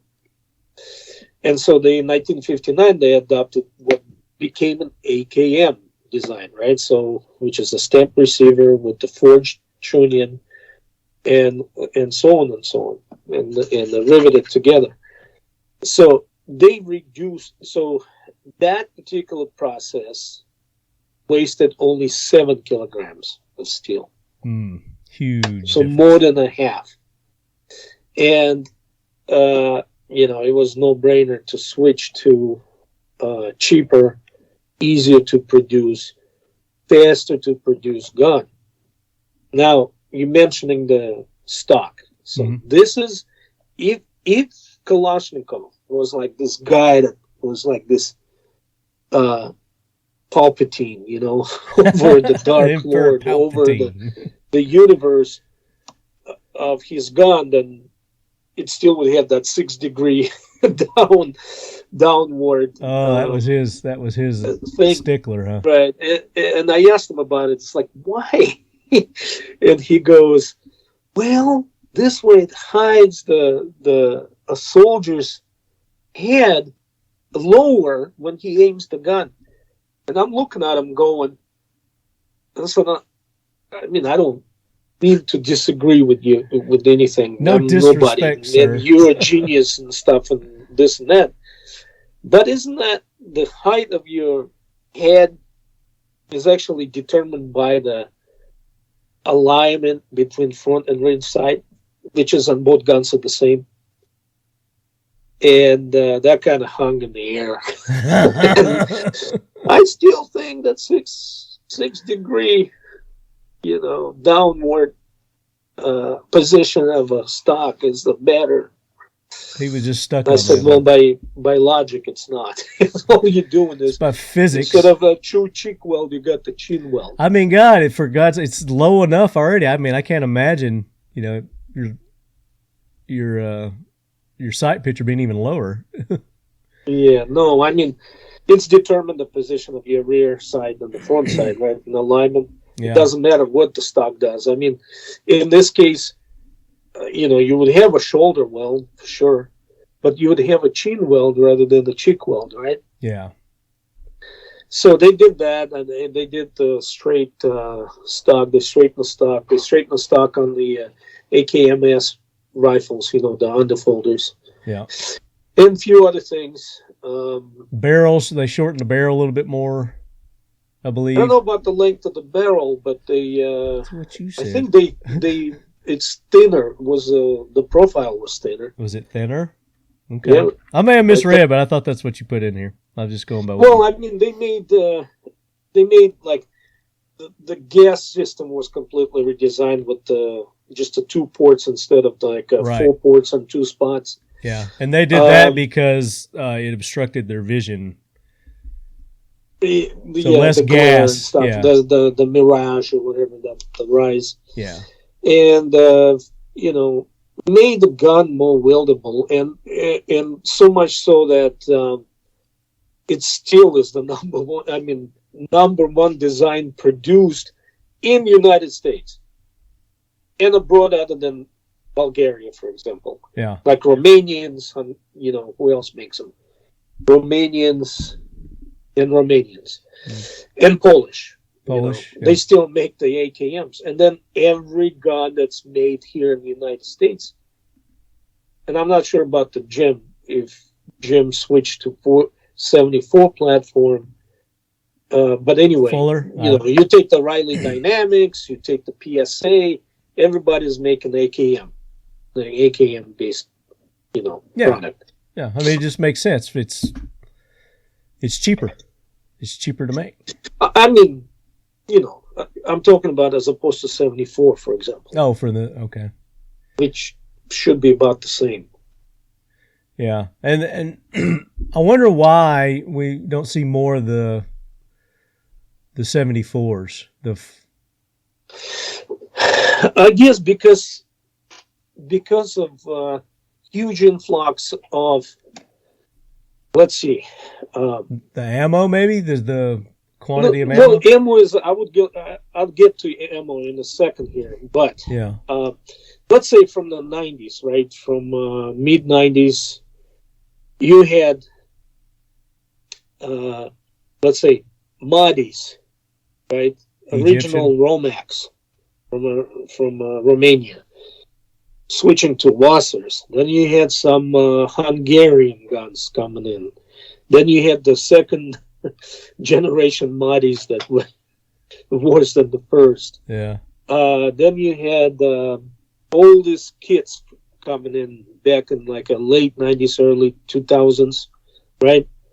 All cut up AKMs, like anything from Polish to Romanian to just about anything. And they were all AKMs until some people start bringing in Bulgarian guns, like in AK-74s, AKSUs, and things like that. But compared to the kits, and still the kits still coming in, and they all AKMs. So the only two people that made AK-74s in any significant numbers was the Soviet Union and Bulgaria. East Germany made some, but the rest of them were, because at that time, everything was getting loosey-goosey, and the Soviet Union did not, although they kind of forced their Warsaw Pact allies to switch to 5.45 by 39 cartridge as a main cartridge on the battlefield. But they didn't hand out the licenses to produce 74. And like Romanians said, we don't need it, we'll make our own. Hence the Romac 2, right? Or was it the SAR 2 or something? Remember that weird thing came in with the bent Georgian handle? Yeah. Basically AKM chambered in 7.62, 5.45. 5.45, yeah. Czechs just start screwing around and develop their own weird gun. It's basically they tried to marry their VZ with the AK, and that was disaster. It never materialized before the fall of the Soviet Union and dissolution of Warsaw Pact. Right. So the only people who really produced the guns in numbers in that particular configuration was the Bulgarian Soviet Union in 5.45. But AKMs, everybody and his mother. And they were bringing them, they tried to capitalize on the American market, so they brought them in. So our illustrious gunsmiths around here start making or copying the AKM guns. And to this date, it's becoming the mainstay. They even taken some of the PSA guns that when they announced the 103 release, and I looked at it in the SHOT Show, it was an AKM dressed as a 103. The different 90-degree gas block. Yeah. The front side block and muzzle device, but bolt carrier and the bolt was still AKM. Yeah. Well, I mean, it's one of those things where, and I think you mentioned it in the book too, is, you reach a point to where there's just really nothing else that you can do to it. That is true. Until, unless you're changing it. And then you're changing it, and then it's not an AK anymore. Then it's something else. Well, I mean, if you treated AK as a gun, right? As automatic rifle Kalashnikov, per se. Like AK-12 now, the newest version of AK. It has very few things that the Kalashnikov actually came up with originally in it. And the first version of it, which was actually rejected by the Russians, It had nothing to do with it. Period. Even the bolt carrier was changed. I guess the bolt itself remained as an AK-74 bolt, but the rest of it was completely redesigned, including the receiver. Well, and that's that's the thing, is that at a certain point, it ceases to be an AK because of all the differences. It's just like his AK, where he borrowed some ideas from, like you said, the Tommy gun, the M1 Garand, the PPSH, some different components here and there, and to make this where it ceased being those other entities at that point, and it became its own entity. And I think that's where we are with the evolution of the AK, is that it has to amalgamate into something else. But remember when I was saying that any gun, semi-automatic or full automatic gun, is a machine. Yeah. Right? Yeah, a machine's a machine. Like a car, for example. A car is a machine. In fact, in Italian, it's macchina, right? You refer to a car. Yeah. Same in Russia, you say machina, right? So, anyway, as a machine, it has systems and it has mechanisms. Okay? Mm-hmm. So, like AK has a long stroke gas system. But everything else, like the trigger group, is a mechanism. The way that the bolt rotates is a mechanism, and so on and so on. So it's you get what I'm saying. Yeah. So you can change the mechanisms, but I guess one thing remains the system remains intact. But then again, is that he designed that system, or he just? I mean, there's only like 4 or 5 gas systems that operate, and you can have in any kind of gun. Yeah. You can completely dream up of something else, like go to bed and then wake up. Oh shit! I got this thing, but it still will use. Well, until you find something else that's going to fuel it, other than an explosion. Well, I mean, no, you're talking about completely different. But I'm talking about like a regular gun with the regular cartridge. I mean, you got short stroke piston, long stroke piston, direct impingement, right? And then you got a free bolt system, like in submachine guns, right, and pistols. And then you got another one capturing gases at the muzzle of device, which Germans loved, that older machine guns and the Gewehr 41 was. Yeah. Right, instead of roller delayed and all kinds of different stuff. Yeah, instead of getting the gases through the hole in the barrel. Yeah. So 4 or 5 major systems, and that's all. I mean, you can make the piston different. Like, let's say if you take SVT 40 and let's say SVD, right? Both of them have a short stroke piston system, right? But one of them has a piston.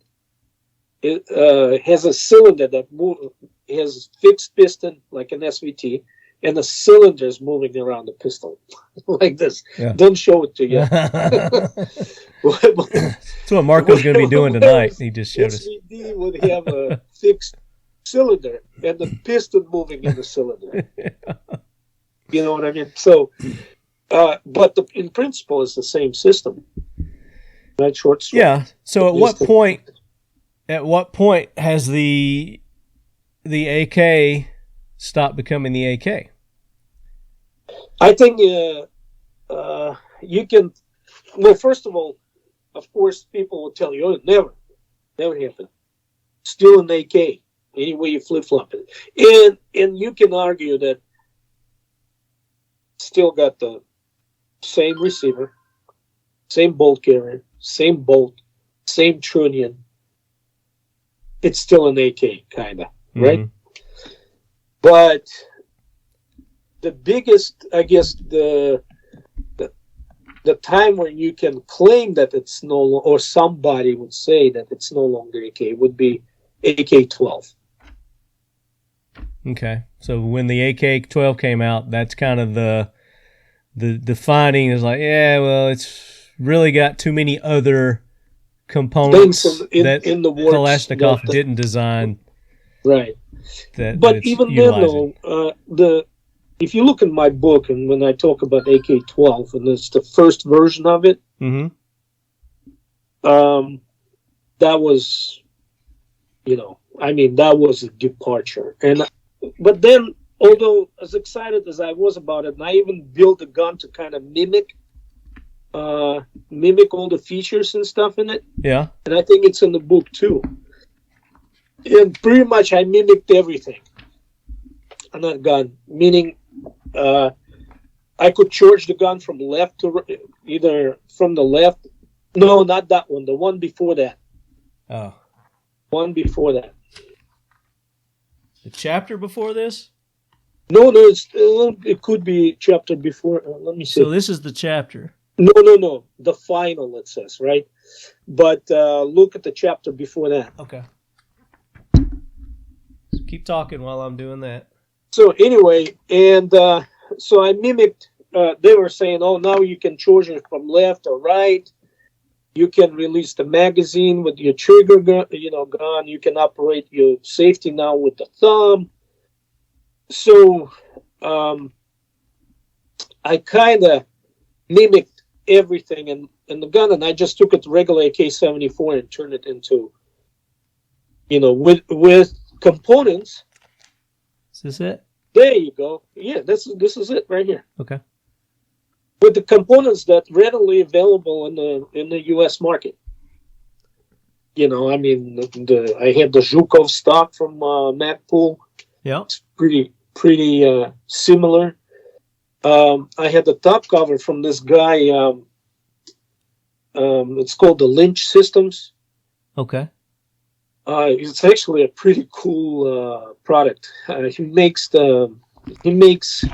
a top covers, AK top covers, where he installs FNFLA type of charging handle, non-reciprocating, on the left upper corner of a top cover. And what it does, it hooks up. It's got the little notch that's, I guess, the little latch that hooks up to the bolt carrier. Yeah, exactly, that one. And you can charge the gun with that.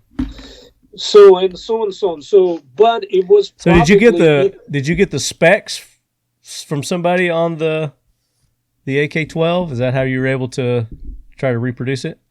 Correct. Okay. So I got the technical description and not necessarily specs per se, but it's a detailed description of a gun. Yeah. And its functionality. So, and I was able to kind of replicate it pretty close, but it still was recognizably AK. It was still AK-74 with few few additions to it. Yeah. What I was driving at with that chapter was like not a big deal. You can make a K-12 in your basement pretty much. Yeah. With the, not enough has changed with it that you still couldn't readily get parts for it. Right. And then I bought into the idea thinking that they're going to go with it, which would be the huge departure from AK. Huge. Okay? Yeah. And then come to find out, they decided to go with that newer version, which is basically modified AK-74. All right. The final version. And then I took the IO Inc. M214 gun with combination front side and gas block, and I kind of made a clone of that. And once again, I didn't go into any kind of gunsmithing or anything other than modifying the front side I needed for that detent to mount a muzzle device. Right. So I just, pressed that on the barrel, and that was the only gunsmithing that I did to it. But obviously, if somebody wants to really go deep into it, the idea was that you can, again, make it in your basement, so to speak. Yeah. And clone it. And quite honestly, it shot really well. Both guns shot really well. I mean, whatever they did as far as maybe a muzzle devices that I used. Hey, did both you of those guns, have you got your hands on an actual AK-12?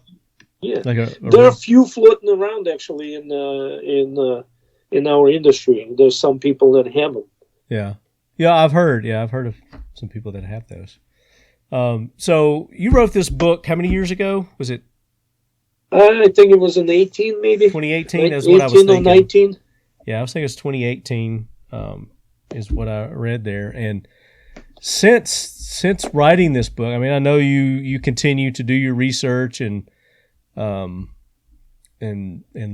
things. What, as far as where they are now with the AK and maybe not necessarily the AK, but just their Russians, with their armament, the rifle, where are they at with it? AK. Still do all the AK? Way. They did years ago. First of all, they have millions upon millions of these guns in their storage, right? Yeah. In case of war.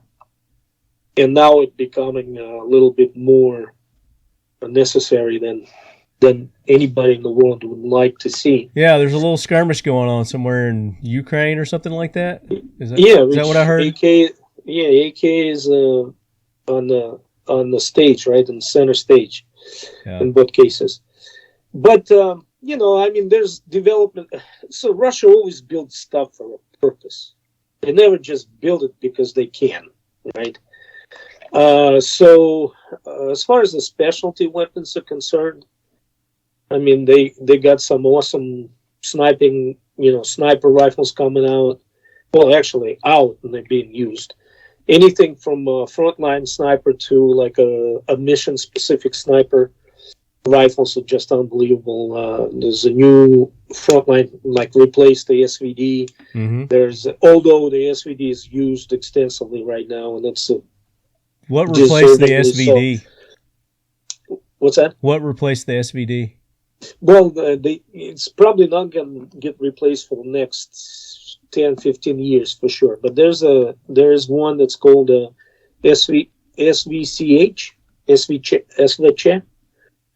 A little bit more modernized. It's just basically a modernized chassis using the same magazine, same ammo, but it's more like you can put stuff on it like it's all Picatinny and M-lock and the free floating barrels and things like that. More accessory ready. Yeah. There you go. Is this it? Yep, this is it. Okay, I just did a Google search on it. Here's see if I can get a yeah, and it's being used now in the conflict there in Ukraine. Okay. I mean, the SVD is it deserves its own niche in the pantheon of weapons gods, right? Oh, absolutely. Yeah, it's got its own place in history. And it still continues to be the main infantry sniper rifle. And whoever says it's designated marksman rifle, I will curse their eyes. And now you got a little trigger time. I do have extensive trigger time behind it. I own two. I own the full length one and the SVDS, the folding one, and continue to shoot well. And I would like to say, if I was not humble guy, I would say it's all me, but let's say the gun is just capable of a really, really good performance. Yeah. And, another gun that deserves its own book, definitely. We could do a whole other show on the SVD. We can. We probably should at some point in time, but let's bring it back, reel it in a little bit. And we had touched on RPKs a little bit, and I wanted to talk a little more about the evolution of, for the AK into the RPK. Can you touch it? Because you do talk about that in your book too. Yes, I do. Yeah. And so go back to the development of AK, right? So I told you that Russians build everything for purpose. They don't build, there's been 30 years of peace. Let me build a gun just because I want to do something different. Right. No, I mean, when intermediate cartridge was introduced, and Russians wanted to build what they call a shooting complex, right? So they wanted an automatic rifle, a carbine, and a light machine gun. And they did just that. So there was AK-47, SKS-45, and there was an RPD Degtyaryov, the bell-fed 7.62x39 chambered machine gun. And out of the three, the SKS, though exceptional rifle, right? Exceptional gun. And anybody who owns it and shoots it on a regular basis can tell you this. It's a great shooting gun. And the SKS? SKS, yeah. I mean, everyone who collects guns should have one. But it was dead on arrival. I mean, it was stillborn. Because in 1945, when they adopted it, the idea was they have a carbine to arm like anti-aircraft guys, right? Not the infantry units, but those guys that man the cannons, the rockets, whatever. Anti-aircraft guys, some support troops and things like that. And, because they traditionally were armed with a shorter Mosin Nagant carbines like M38s and M44s, except AK was smaller and lighter and more wieldable and carried more ammo, and it was easy to reload. Yeah, maybe it was not as accurate as SKS, and one can argue that. However, the accuracy was so marginal, the difference so marginal that the pros outweighed the cons.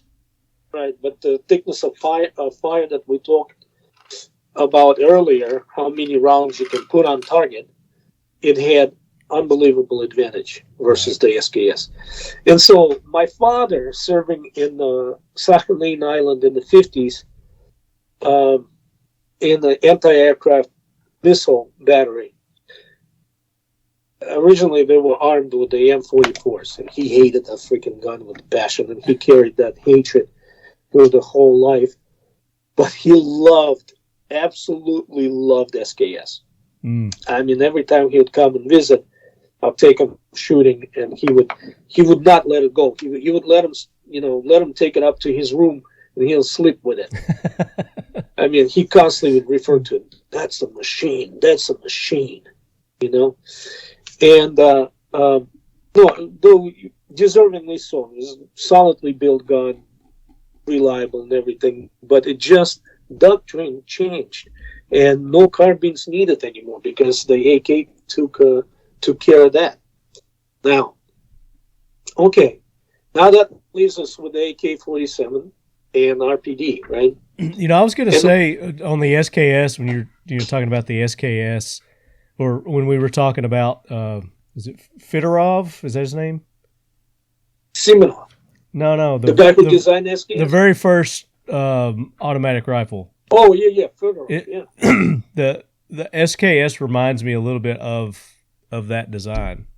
Oh, because he mentored a Simonov, the Fedorov. There you go. That makes sense. Yeah, he mentored. Yeah, so they kind of borrowed the design from each other. I mean, you look at the Tokarev design, right? Mm-hmm. And you look at the SKS design, and it's very similar. Yeah. Yeah, and the same with the tilting bolt locking and all that stuff. Kind of shorter, smaller bolt carrier, so and so, in the opening from the back of the receiver and things like that. So you would definitely recognize some of the features of Tokarev rifle in the SKS. Yeah, for sure. And as a matter of fact, the stock of the SKS is stock, just from like the neck and to the butt plate, is exact copy of Tokarev. So if you ever break your Tokarev stock, you can splice the SKS stock right into it. There you go. Nice little tip. I like that. And anyway, so it was dead on arrival. RPD was still a viable gun, really good. But then again, they go into infantry squad armament, and they have like all these AKs amongst, let's say, 9 guys, 8 guys, and then they have one guy with this weird one-off machine gun.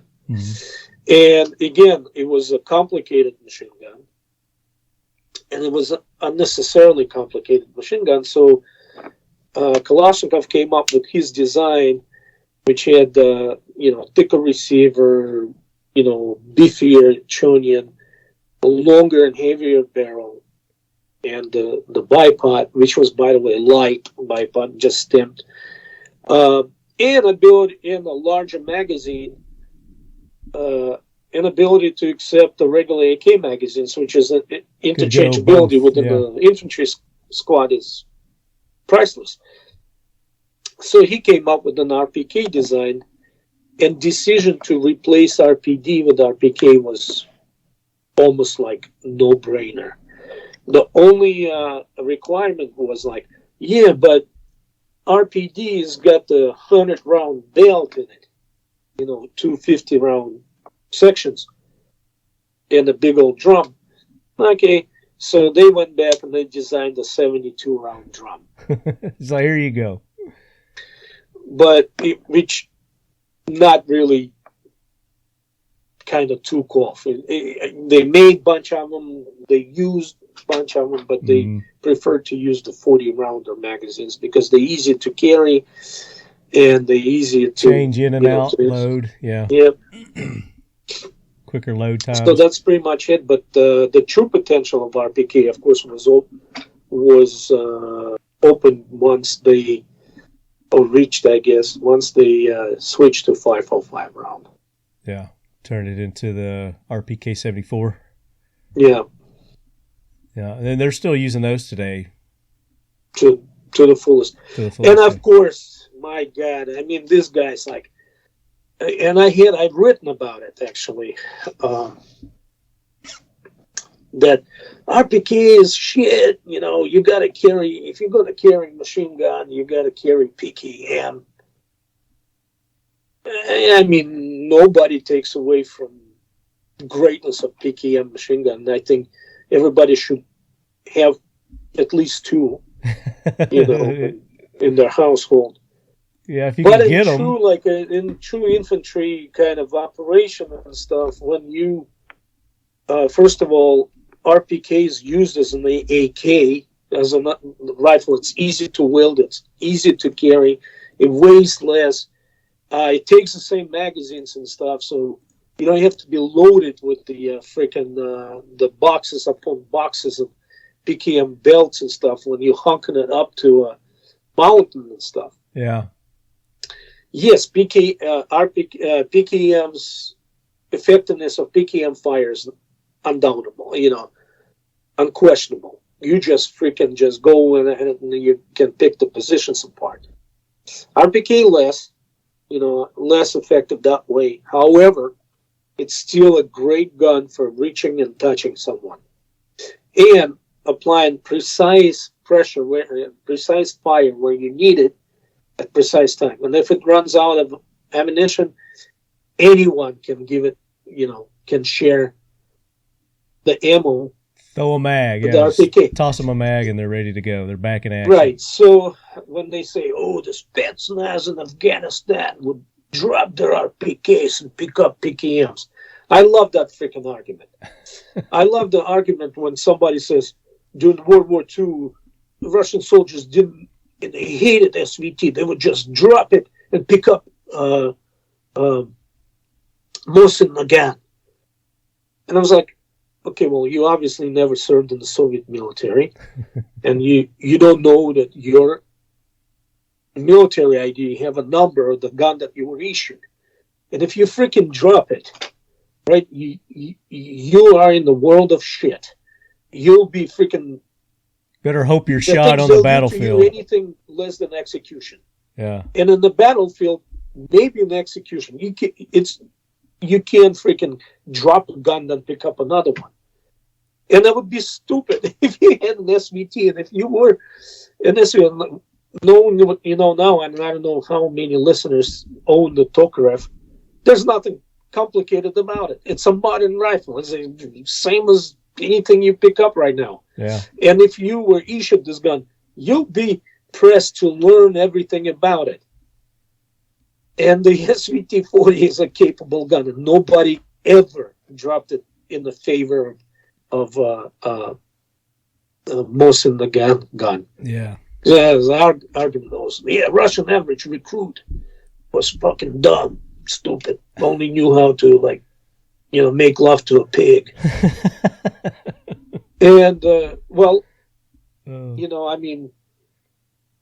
1930s industrialization in Soviet Union, they built canals, railroads bigger than U.S. ever seen. Yeah. Right? Every fucking village had a tractor or two or three. The movement of DOSOF movement is like a society of volunteer helpers to Army and the Navy, was widespread, where they learned everything from jumping out of planes to freaking shooting to doing medical stuff, whatever. And then, of course, there was Voroshilov rifleman movement, which was, my mom was one of them, by the way. Oh, yeah?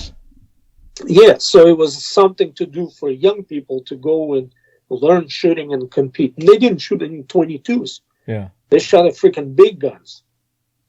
So, no, average recruit, my grandfather was a recruit. Ran the technical station in his country, his town. Yeah. Or village, whatever. And so, no, when somebody says that average Russian recruit was a dumb one, he couldn't possibly comprehend the SVT rifle, I'm just fucking laughing. Well, they're basing it on it being a conscripted army, and Well, it wasn't conscripted, but I'm just saying the stock of it, the main stock of it, and let's say you take the dumb guy that in fact was, spending his days as my, holding a cow tail or something, or whatever.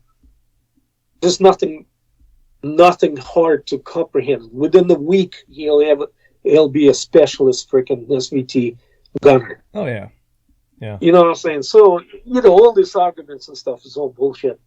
But just people who like to hear themselves spout. That's all that is. Right. In any case, so the RPK. So all those people, the same people, would say, "Oh, he will drop the freaking RPK." Spetsnaz in Afghanistan will drop the... I tell you what, I had two officers in my group. Two officers. Not even, NCOs or enlisted or whatever. Two officers, like a senior lieutenant and captain, that carried freaking RPKs with them on every mission. As and their used preferred them rifle. with the freaking precision. And so anyone that says, RPK is some kind of inferior weapon, again, I curse their eyes because I know what I'm talking about. Now you know how Marco feels about the RPK, ladies and gentlemen. And then there's some people, like even nowadays, like in Chechnya and stuff, they would remove the bipod, right? Because sometimes it's cumbersome. Yeah. They'll remove it and then just have it like a weird-looking long barrel AK. Yeah. So let's do that. I want to get to listener questions. And I mean, we didn't even touch on 95% of the book there. Just quickly go through that what you remember and just what you're covering in the rest of the book here. I mean, there's a ton of information here. I mean, the bullpup. I wanted to talk about bullpups today. I love bullpups, and I wanted to talk about this today too, but I don't think we're going to have time. What you have is a Groza complex. Is it what? Groza. Groza is like a nickname for this, like a thunder. Oh, right? yeah, the thunderstorm, right? And it really didn't materialize past a few functioning samples. That one of them was a 9x39 would use with the suppressor, and eventually one was built in a 7.62x39. But it really never materialized. Me as an old military guy, and I hope I don't upset anyone by saying this, I think the bullpup is a useless piece of equipment and waste of human plasma. The novelty. And I explained that. And I know there's people that own Tabors. There's people who are big fans of like a AUG, Steyr AUG. And they say, the Austrian military and Australian military, which, people confuse where the kangaroos are. The kangaroos.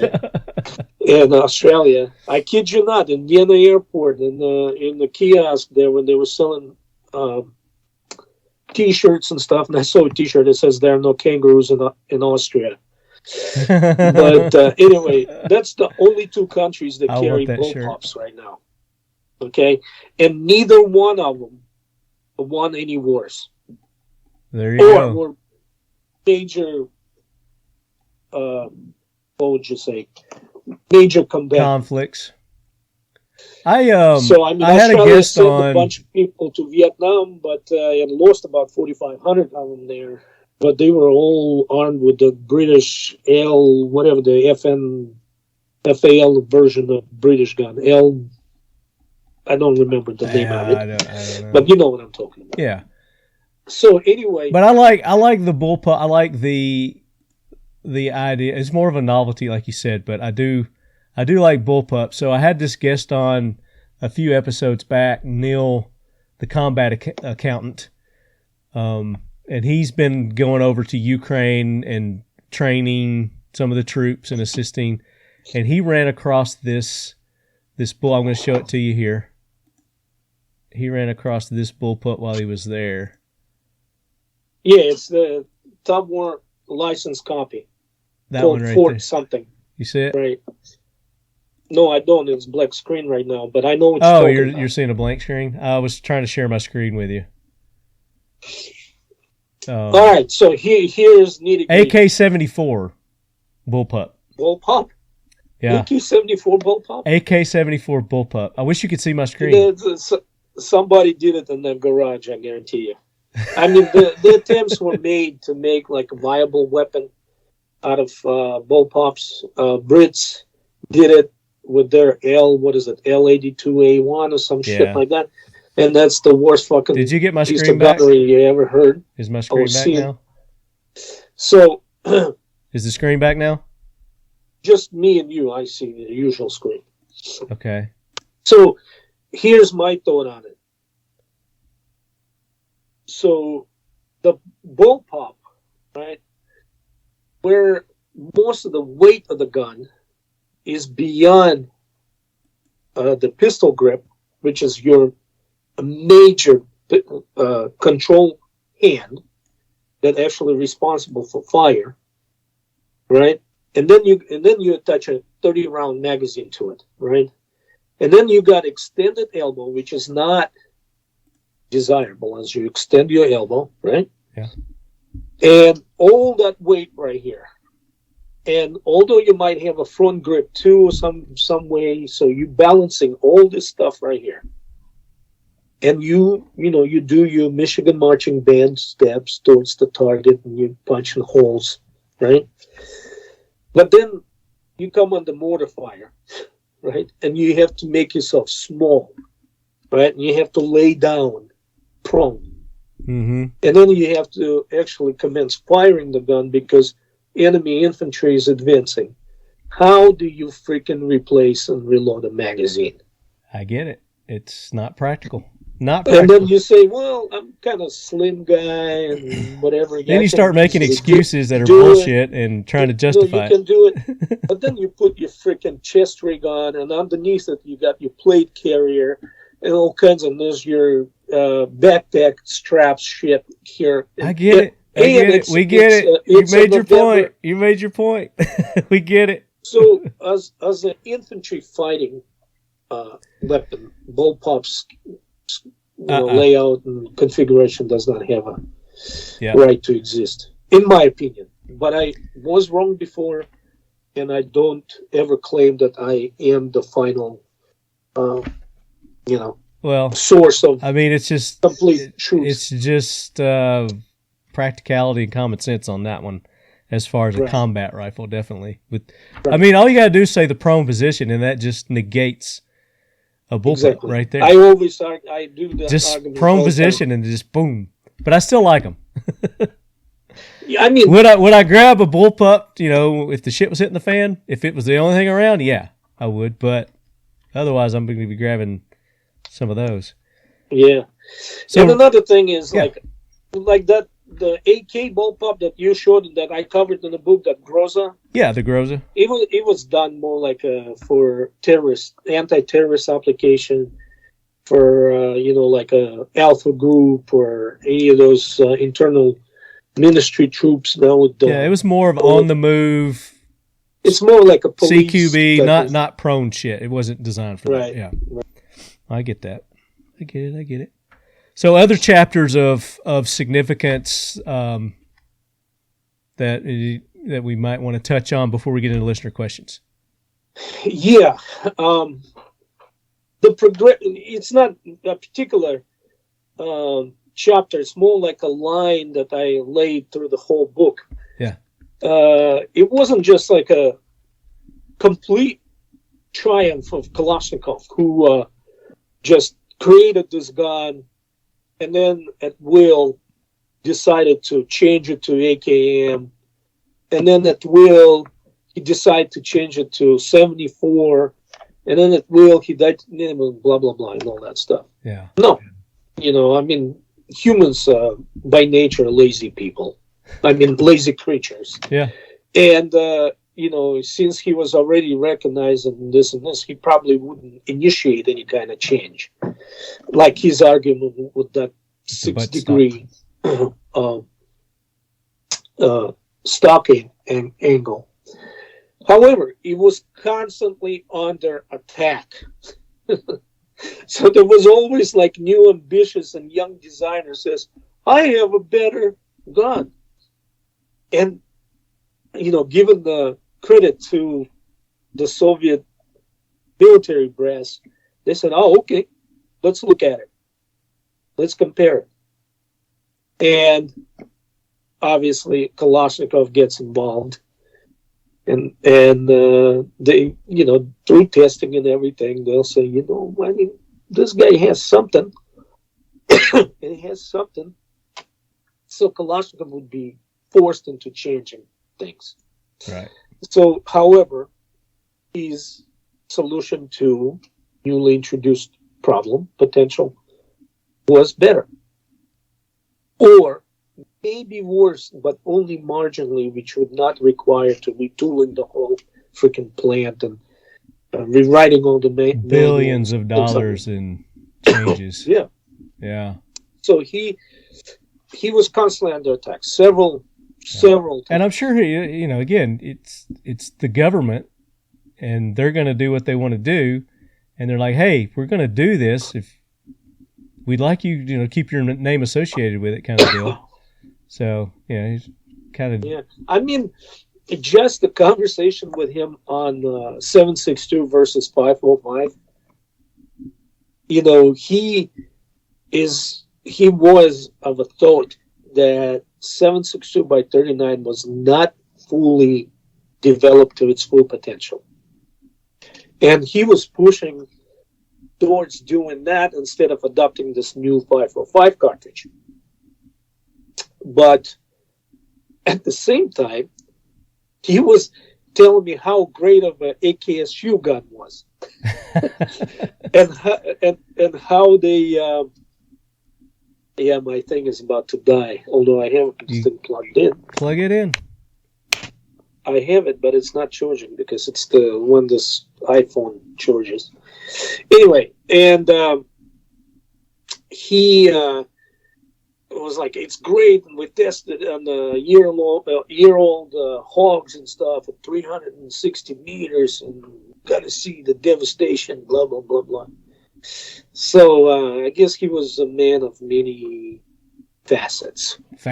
Yeah. So let's do this. Before we get into the list of your questions, I want to hear about the dinner.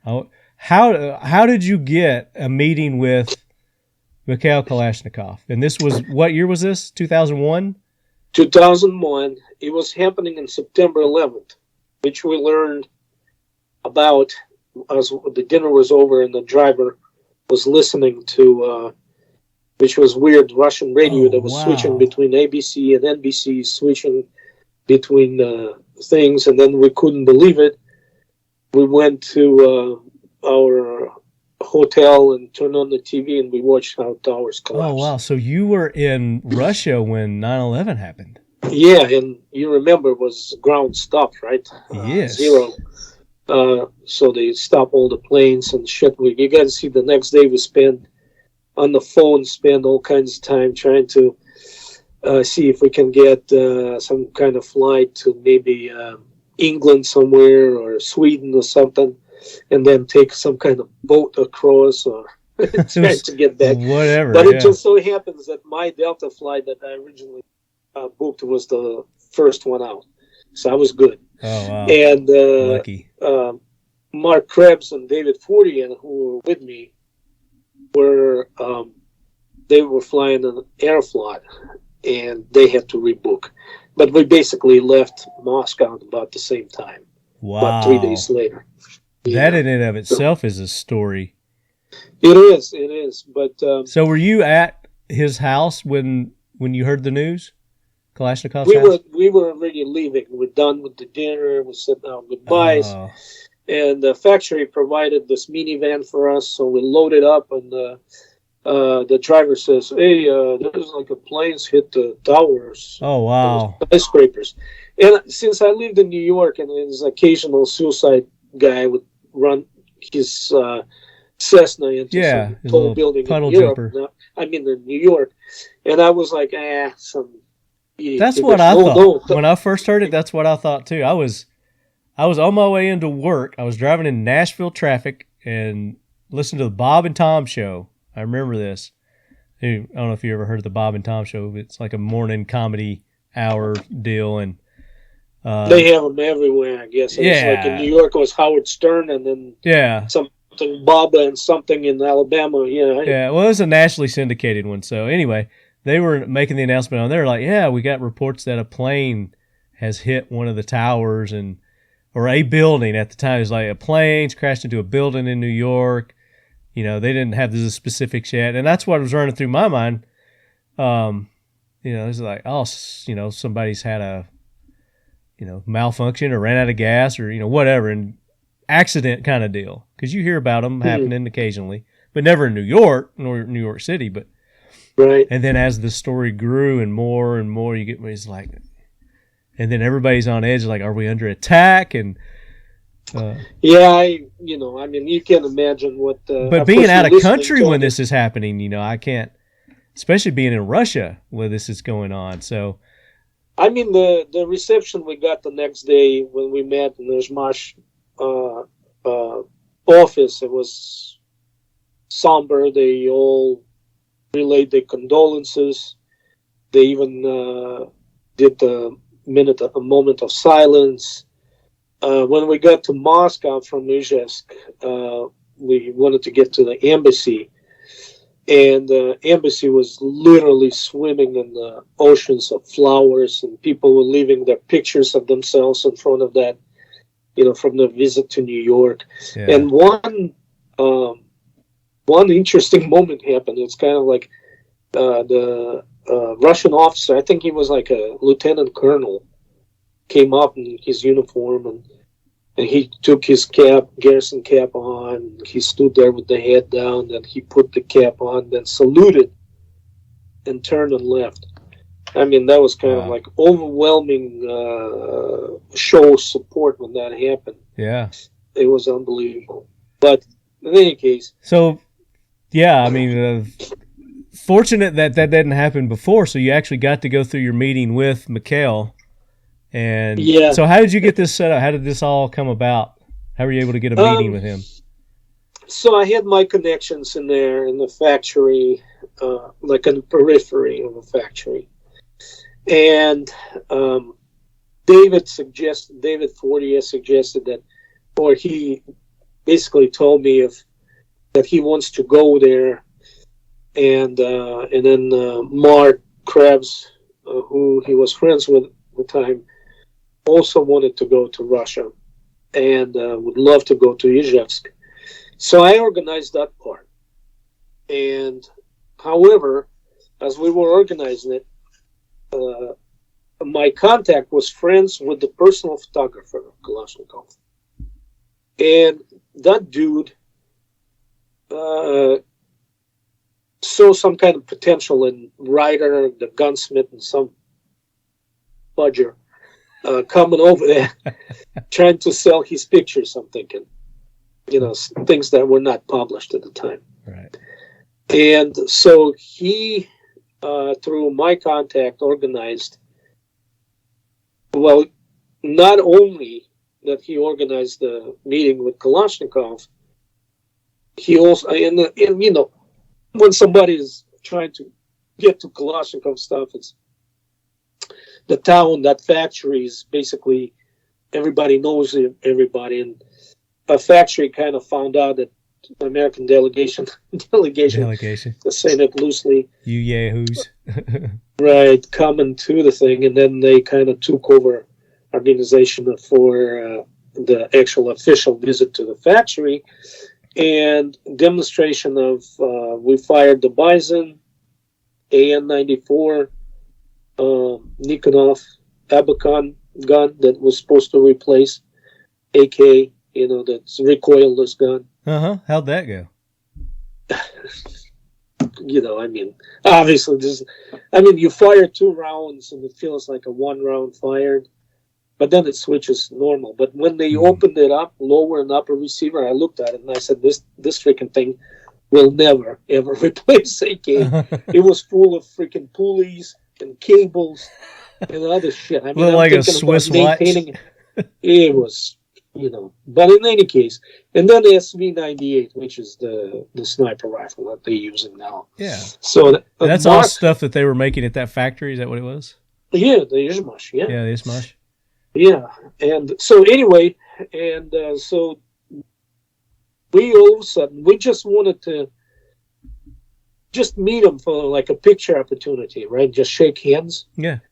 And then the minivan pulls to our hotel and says, we're going to go meet Kalashnikov. And I was like, oh, cool. All right.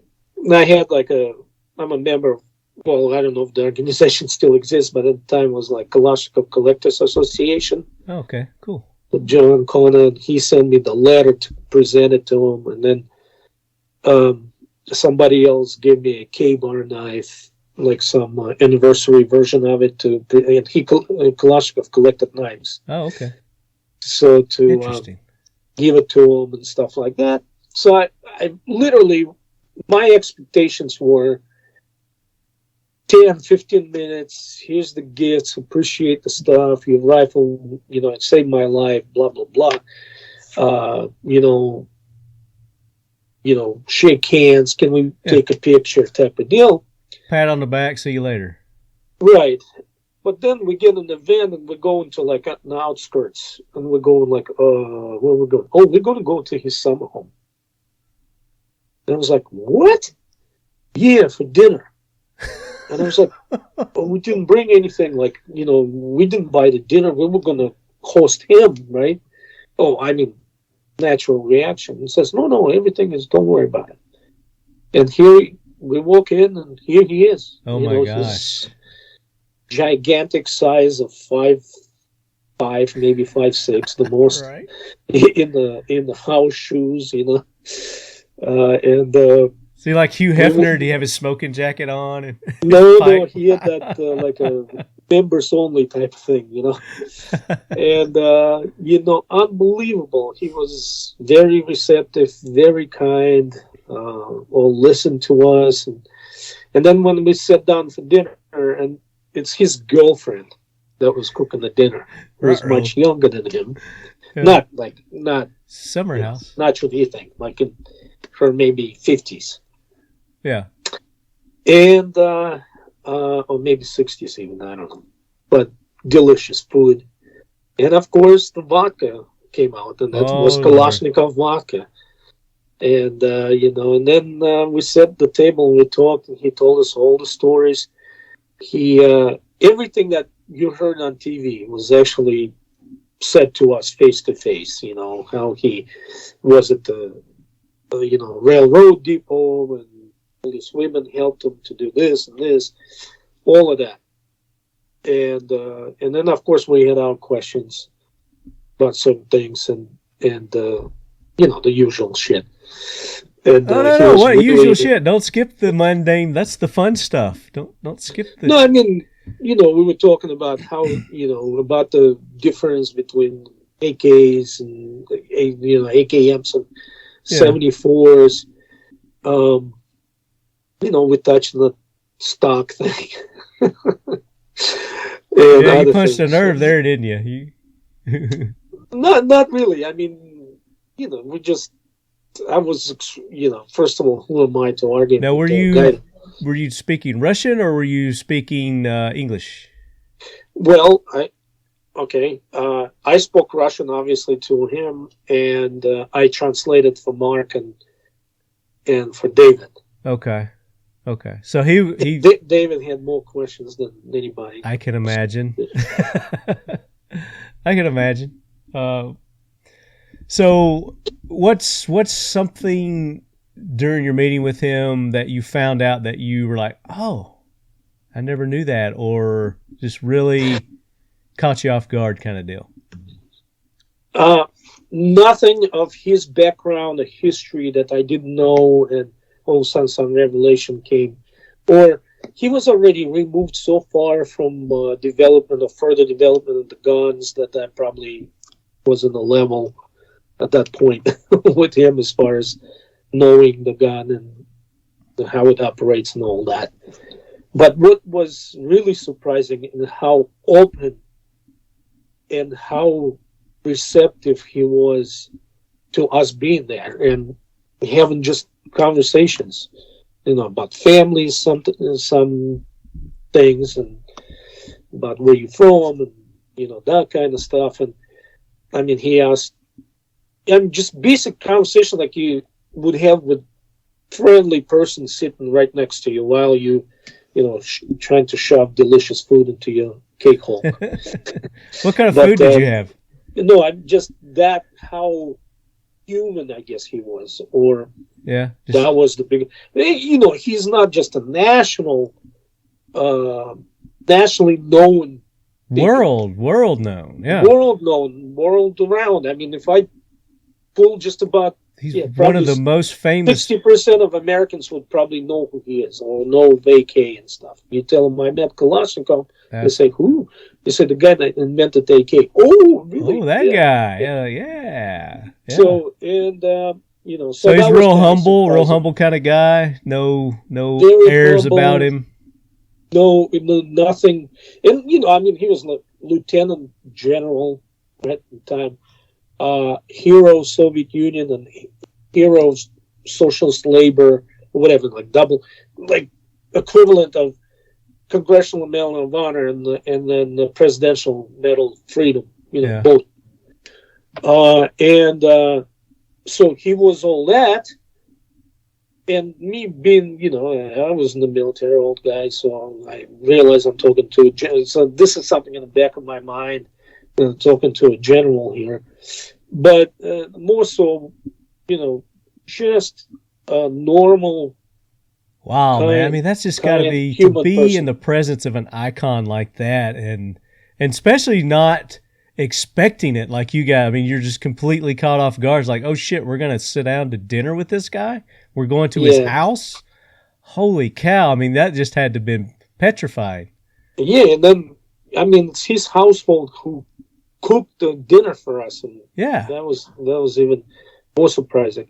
And the thing is, like, I think we kind of elevate our icons, the people, us peons, then, and when we meet kind of, famous person, like I met Michael Spinks, for example. I don't know if you remember, the boxer. Yeah, and I thought that he was, still boxing, like he couldn't put two words together, right? Oh, he punched her. Like his interviews were like, turns out he is a freaking scholar. Oh, really? And I spent 2.5 hours with him just talking. I took him to Crown Room, Delta Crown Room as my guest at the airport, and we talked for 2.5 hours, just but the life in general, kind of. Yeah.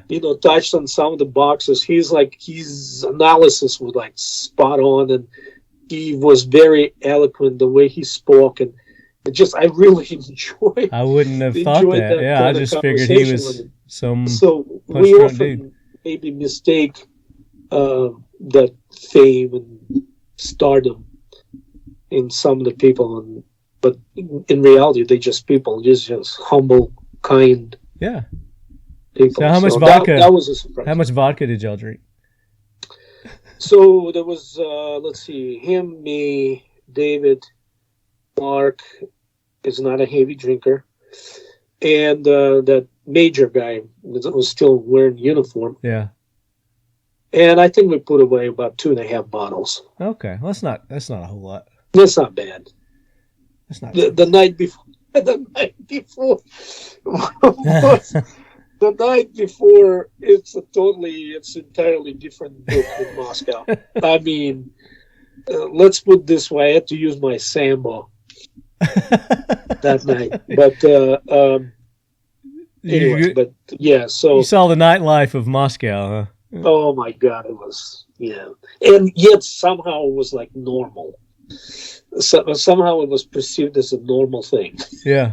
It's just another night out on the town. Some people went to hospital. Some people were just unconscious, and he was just. You might need to tell me that story off here. In the midst of it was another friend of mine who was the head of a quick reaction force in Moscow. He had 16 trips to Chechnya, and his height was like 7 foot tall. Holy crap! And probably like 300 pounds of muscle. And his nickname was Big Ivan. Eventually became Inspector General for Ministry of Internal Affairs, cops, police. You're right. And Lieutenant General was his rank. Wow. And he was hanging out with you guys? Oh, yeah. At the time, he was a colonel. Oh, you guys were untouchable. Oh, man, well, some people tried to touch us. Some people tried, but then did a little. Yeah, that guy, I seen him hit a person. And it was, oh my gosh. Real. But anyway. All right, so back to the dinner. Is there anything, after, because again, I have a guarantee, I mean, you're just like, you're kind of, you probably like this, got your blinders on, deer in the headlight. Something that you wanted to ask him, or you're like, damn it, I wish I would have asked him this. Not really. I mean, like I said, we were prepared to go and shake hands. Yeah. And, take pictures and say, oh, we're not worthy. Yeah. And then leave. We didn't really expect to spend like 3 or more. Well, that's what hours. I mean. It's like, it's just all of a sudden they've got this opportunity. There is one. I knew it. I knew it. So, I mean, when you invent something, that's your baby, right? And his invention story doesn't start with the gun. It starts with some tachometer for a tank. But before we go, we're already outside, and he has like a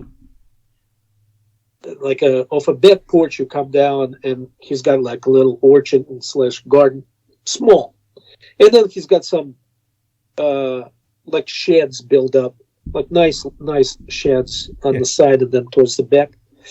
And he goes, wait. So I'm like, okay.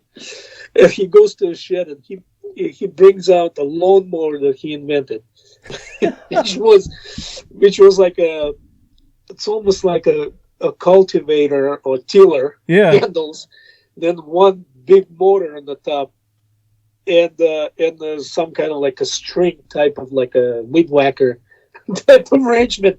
He says, yeah, I built this. I came up with it. I built it, still works. And he demonstrated that thing. So he mowed his yard while you were there. And that was like totally unexpected. And yet, totally Kalashnikov, you know. Tell me you got a picture of that. No, I don't. Oh. At that time, we were like just dumbfounded. You're like, is he really just showing us this weed whacker? Right, and it's not like nicely done and painted or anything. It's still like a working prototype. Yeah. Knowing that there's like the more modern shit available. Oh yeah, there, tons better. And then he is with this thing that he built in the 70s or something. He but probably, that was a. He probably has people that does his yard work. So. Yeah. That was pretty cool. That's funny. All right, if anything else comes to mind while we're doing this, feel free to interject. But let's get to our listener questions. We've got some giveaways, Marco, that we want to do. All right. Sponsors of the show, Mission First Tactical, have come out with their new belly band holster. And it was released at SHOT Show this year.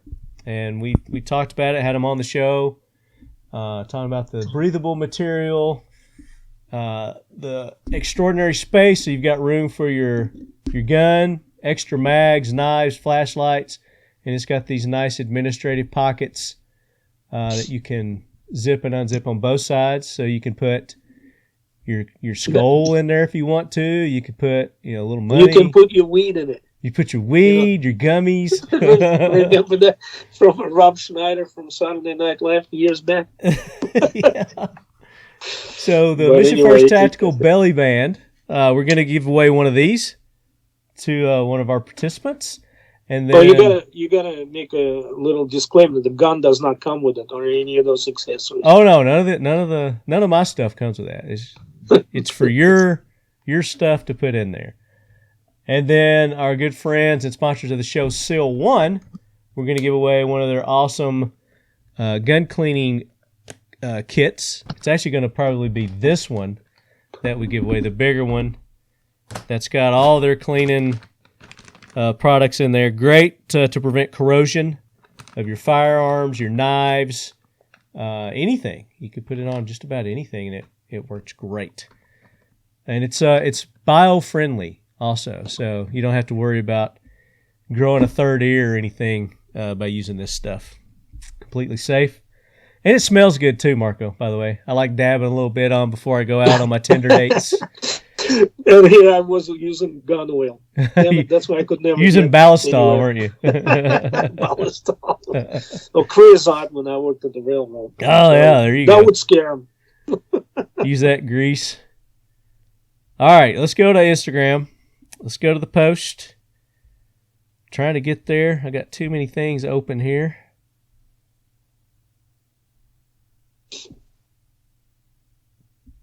There we go. So we'll start off with, at the time of this recording, I'm seeing we've got about 19 or so. And it was a late post. I apologize for posting this up late, guys. I usually give you a little more time. Nikolai Alplanap. He's a big fan of the AK Corner. Big fan of yours, too. He says, just saying, it's one of my favorite books I have on my shelf, and being a signed copy from Marco makes it next level cool. Wow.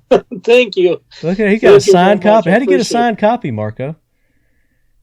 I guess you can always maybe through you contact through AK Corner and arrange for a book to be sent to me, and then I'll send it back to you. Sign it. The only thing, if I sign that book, right, it loses its value because when you try to resell it, and they looked at, you see my signature and say some idiot went and ruined it. It's worth nothing. I'm gonna send you my copy. Anytime you want to send it to me, I'll be happy to sign it and send it back. Okay, I'm gonna send you my copy. Or are you gonna be at NRA? Absolutely. Okay, I'm gonna bring my copy to NRA. I'm gonna be. We are going to be, Talking Lead is going to be set up at Kel-Tec's booths. So for those attending NRA, we'll have the studio set up. Come by and see us. And Marco, Absolutely. I expect to see you there. We'll make point of doing it. And if any of the listeners are listening and you do have a copy and you're going to go to Indianapolis for NRA, I'll be happy to sign it. Why don't we do I'll this? be just circling around. Why don't we do this, Marco? Why don't we set a day and time that you're going to be there and you will sign people's book. You'll do autograph signings. Sure. Okay. Absolutely. Let's do it. So Marco and I will get together and we'll shoot out the day and time where you can come by the Kel-Tec booth and get your book signed by Marco. And maybe he'll have a couple that he'll hand out too. We'll see.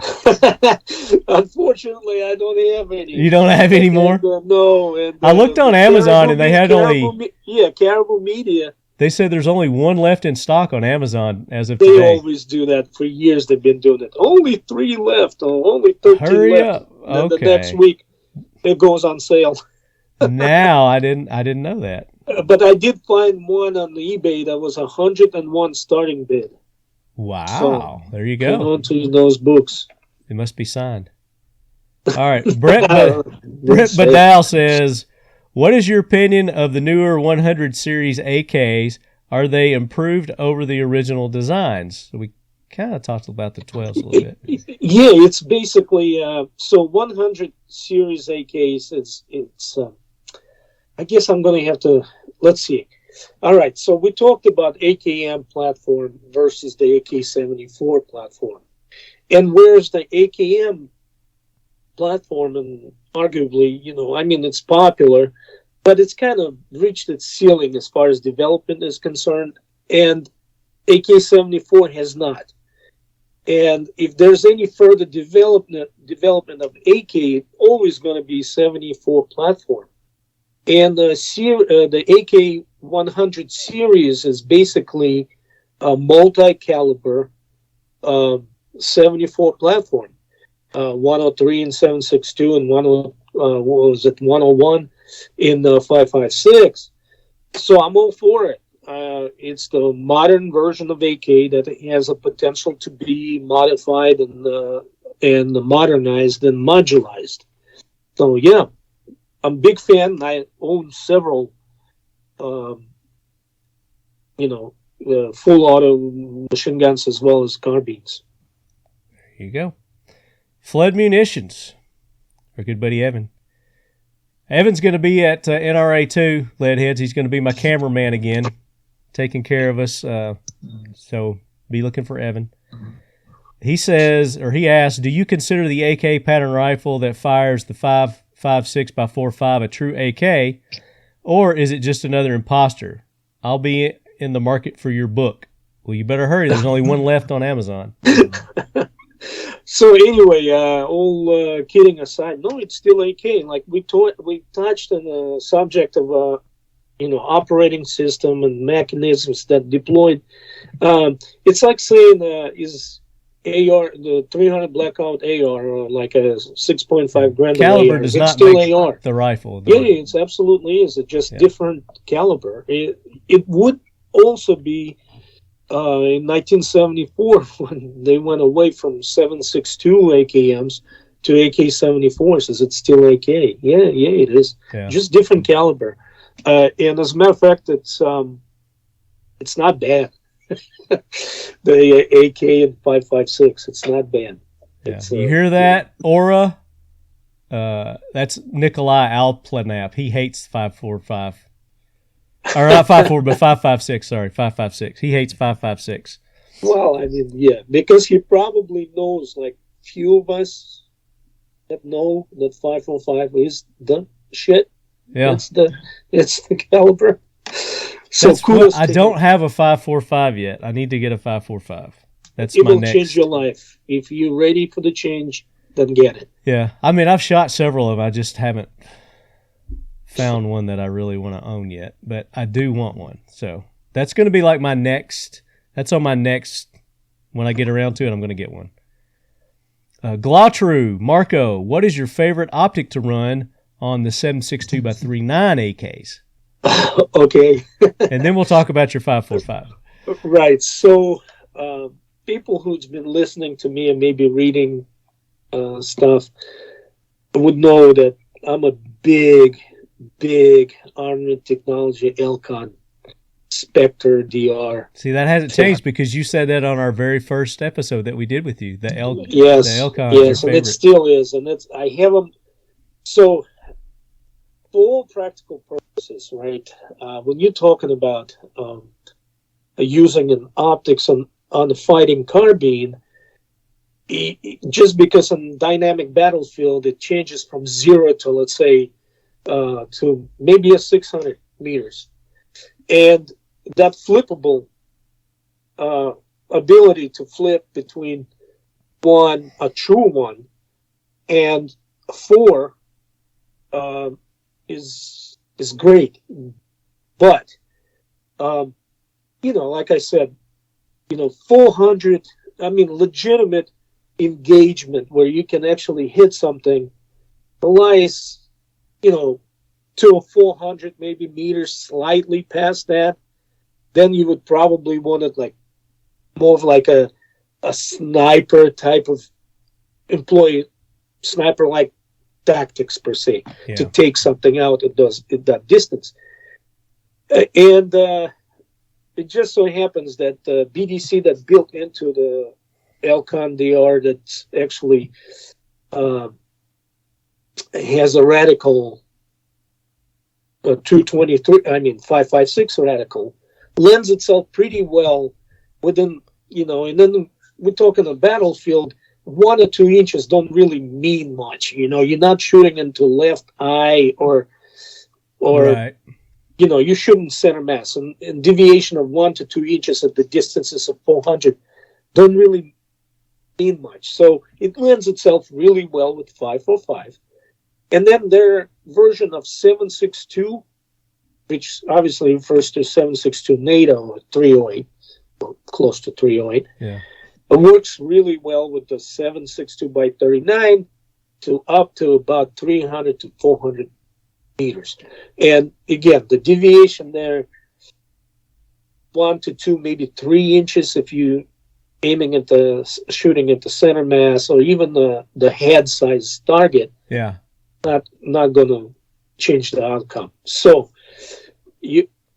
back to your question, on my 5.45 gun, I got Elcon, Spectre DR with the 5.56 reticle. On my 7.62 gun, I have a DR, Spectre DR with the reticle and 7.62 reticle. Very good. However, caveat. there's because everybody knows, and I sound like elitist over here, which I'm not. I just love those things, and I'm lucky to possess them.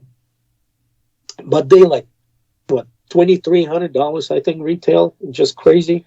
Buy once, cry once, right? And so there are 2 other options.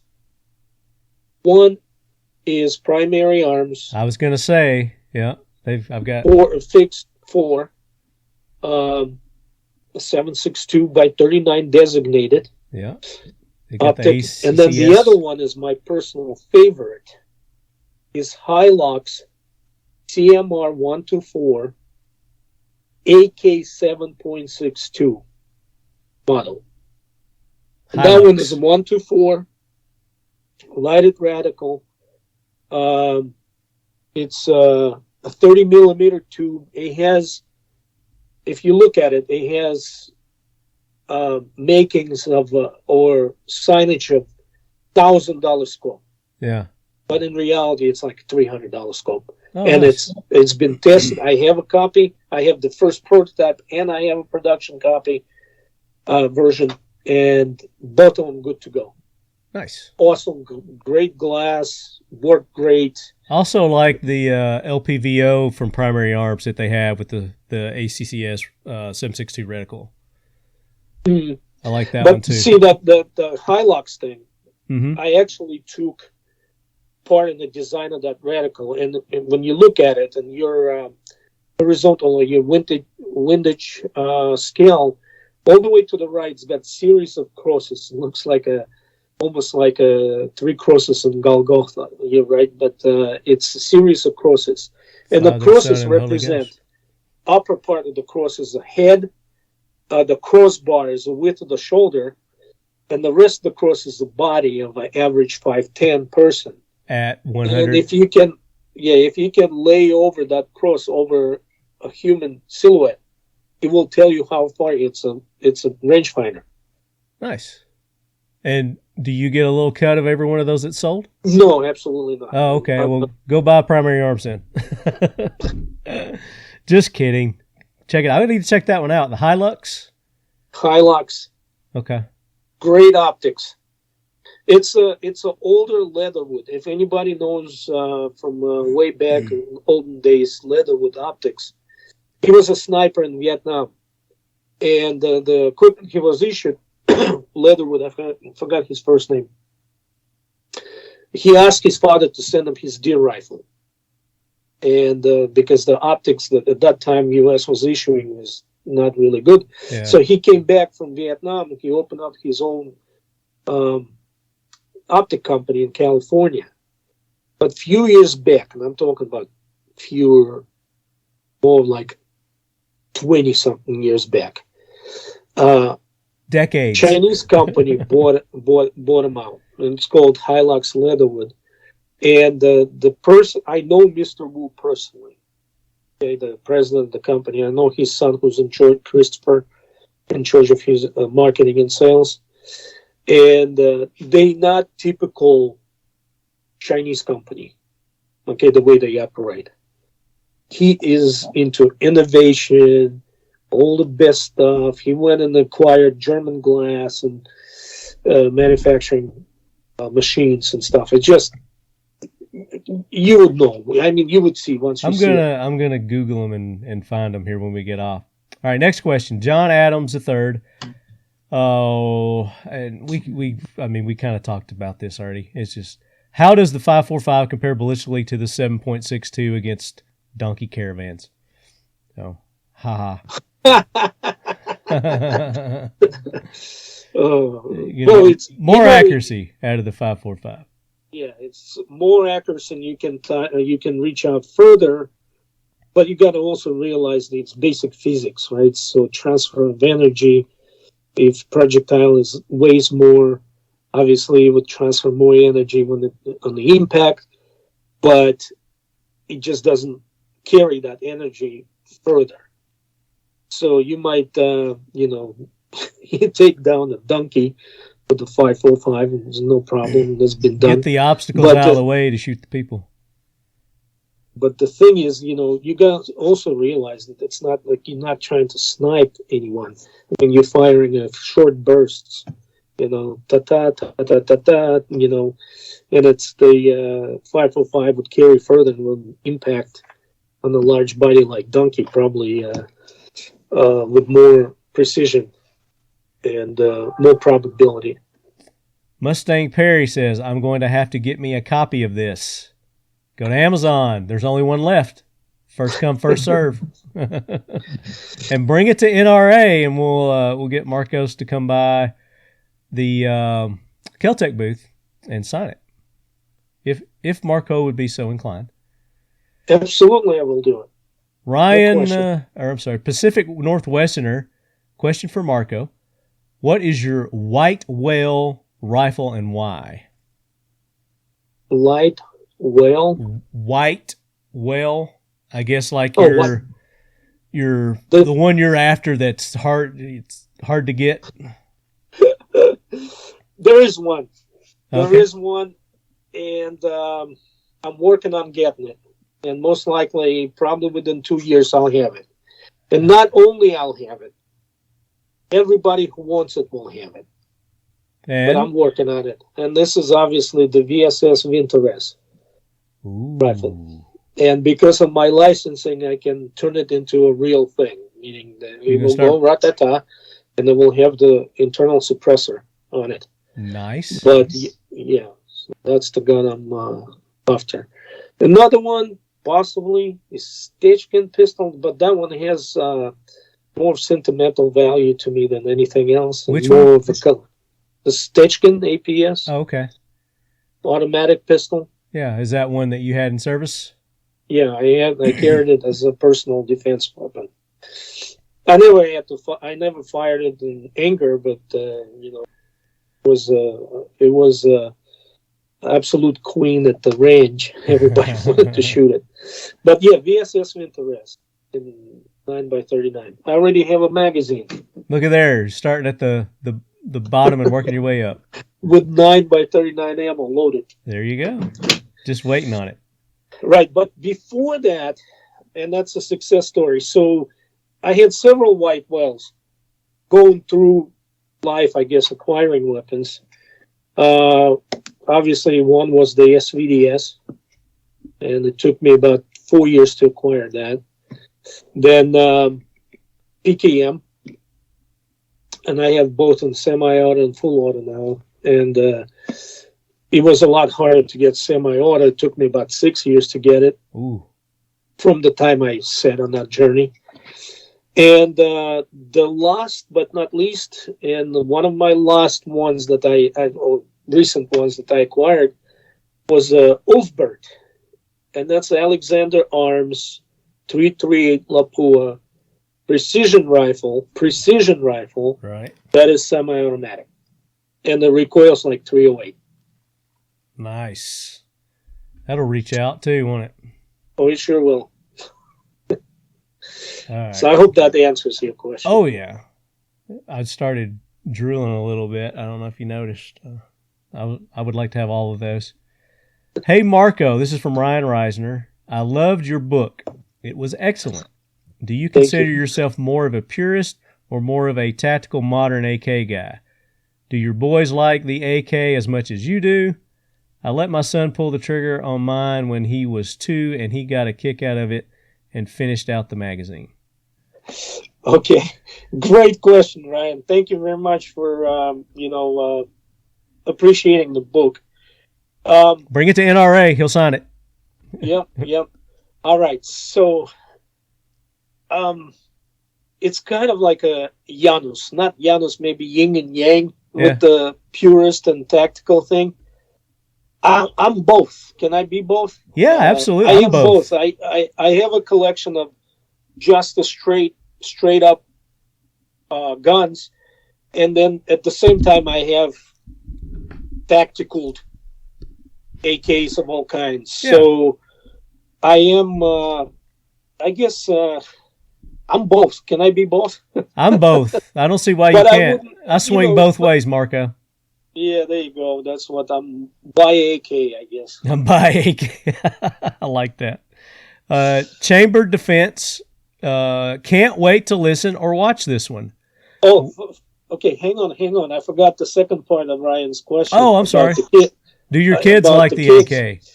Yeah, my oldest son is also my partner in Type 7 FFL with SOT that we have, and we build machine guns and we train ROTC. And he is probably the biggest bigger gun nut than me. So you have to look at his. We got to get him on the show sometime. Yeah, maybe. Yeah, I would love to have him on. And of course, he's got AKs up to wazoo, and he is more of like let's see if I can phrase it right. He is a purist when it comes down to tactical guns. Like if he sees that some operator wields it in the battlefield, that's what he wants, and it goes for his ARs and things like that. So he wants all the like Navy SEAL ship that they carry. Most people are that way, right? And the same with AKs. And so he doesn't have any like Type 3, AKM, AKMS, all that stuff. He doesn't have it. but he has all the like 103s, 74 Ms, and all that stuff, and they all decked out too. Yeah. And he also has AK-104, I guess. Is it? Yeah, 104.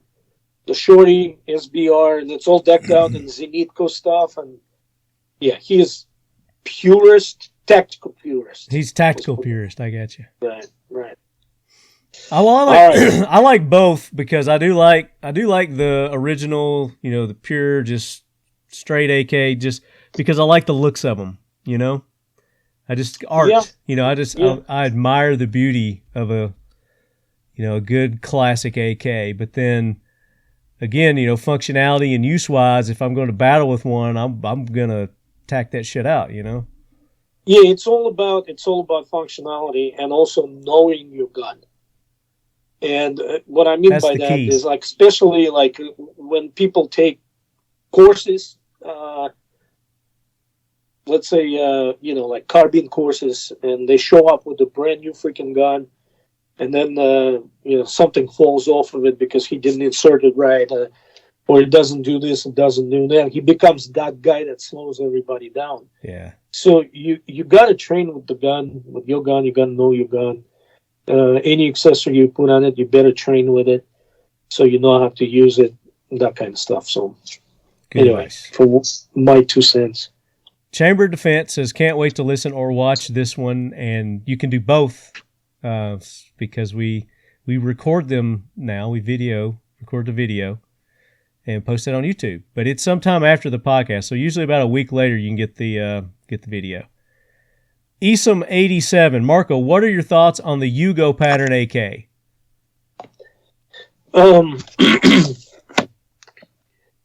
Solid platform. Remember we talked about when his AK becomes not AK.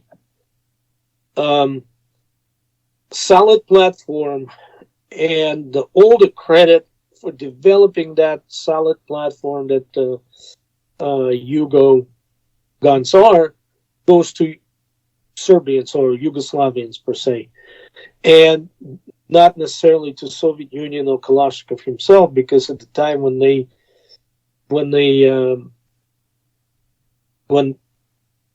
acquisition of AK happened in Yugoslavia, Yugoslavia and the Soviet Union were not on the speaking terms.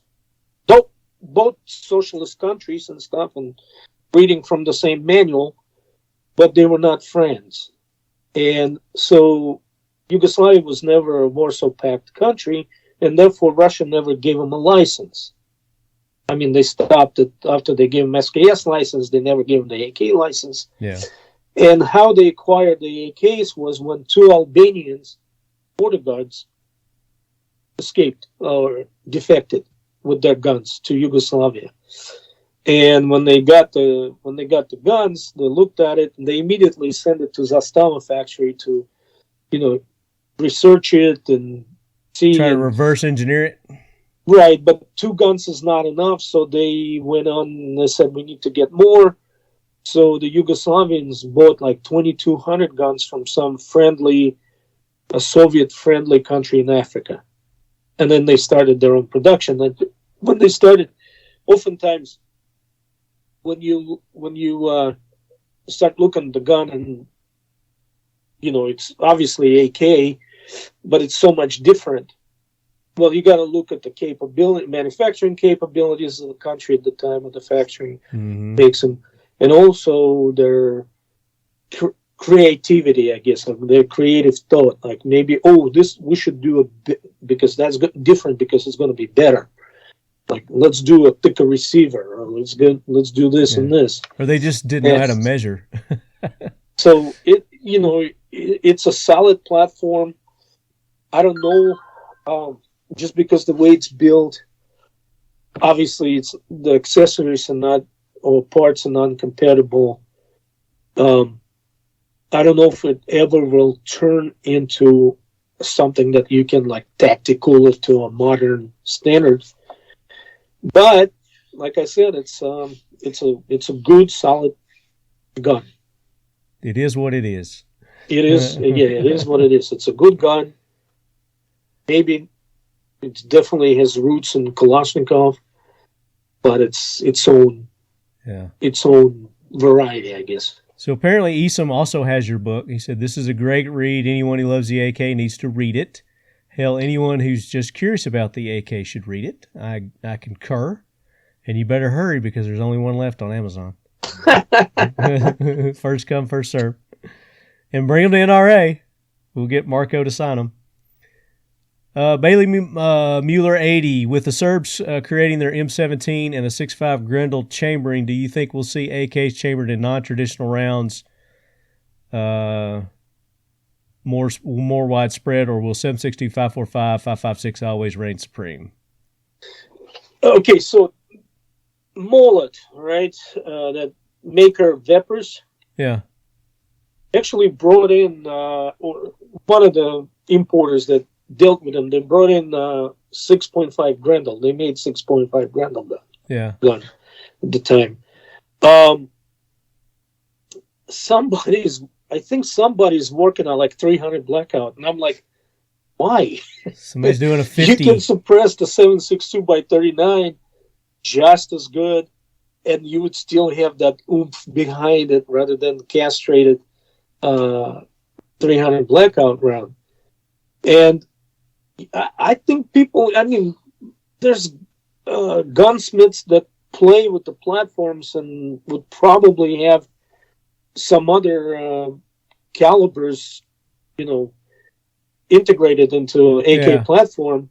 However, will it have a mass distribution or mass following?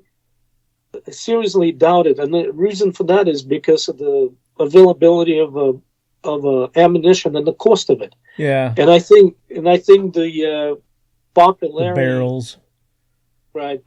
Popularity of the AK rifles was only partially driven by like appreciation of a platform itself, but it's mainly because the ammo was so cheap.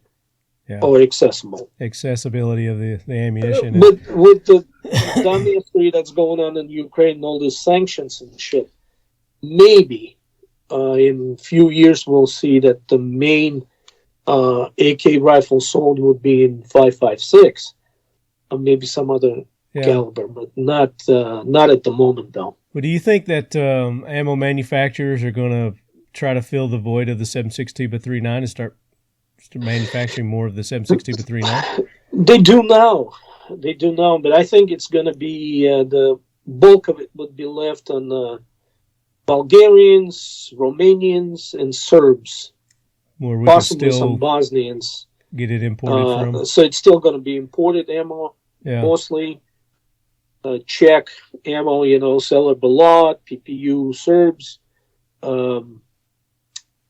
The Romanians, and so on and so on.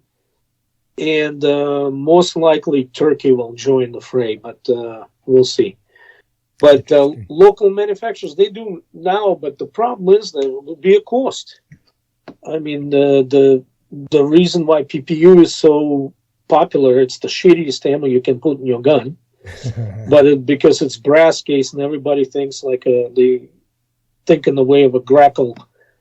If it's shiny, then it's gold, but it shoots like a freaking musketon or blunderbuss, and not always even shoots. And however, the reason why it's popular is because it's 34 cents a round. Cheap. Whenever you start getting into past 50, like into like 60 cents a round, 75 cents a round, then you put yourself in the level. Then all of a sudden, 223 and 5.56 becoming a great option. Yeah. Even now you can get them for about 40 cents a round or something. Still too high. Still fucking too high. The people used to pay a nickel for a burger and a shake, right? Yeah, used to pay now it's 98 cents a gallon for gas. Yeah. All right, B. Hurst has several questions here, and we've addressed most of them. Let's see if he's got one here. Anything we should know about history of the 5.4R? Anything you want to just touch on about that, or 54R? Yeah, 54R. No, nothing but amazement. I mean, think about it. This cartridge was designed in 1891. And it's still produced and it's still used in such iconic platforms as PKM, SVD, SV98, the newer version of PKMP, you know, the Pecheneg machine gun, and withstood test of time, going through numerous wars, right? And continue to be one of the main 30 caliber rounds in some of the major militaries, right? And being awkward, but it just goes to show you, it's like I don't know if you kind of stumble your feet on some rock and then you look and you see that's piece of gold. Did that happen? Or the 19th century ammo designers were that good? But in any case, I mean, you got a variety based on that particular cartridge. You got a caliber. You got a variety of all the modern loads, like armor piercing, incendiary, you name it. Sniper, the high accuracy sniper round. I mean, something that is produced in mass, right? And yet it matches the performance of a hand-loaded or small batch production ammo. So great ammo. I don't know when it's going to die, but it's been around for a minute. I don't think it's going to die anytime soon. Great, yeah. So. And I'm I'm enjoying shooting it out of World War II guns.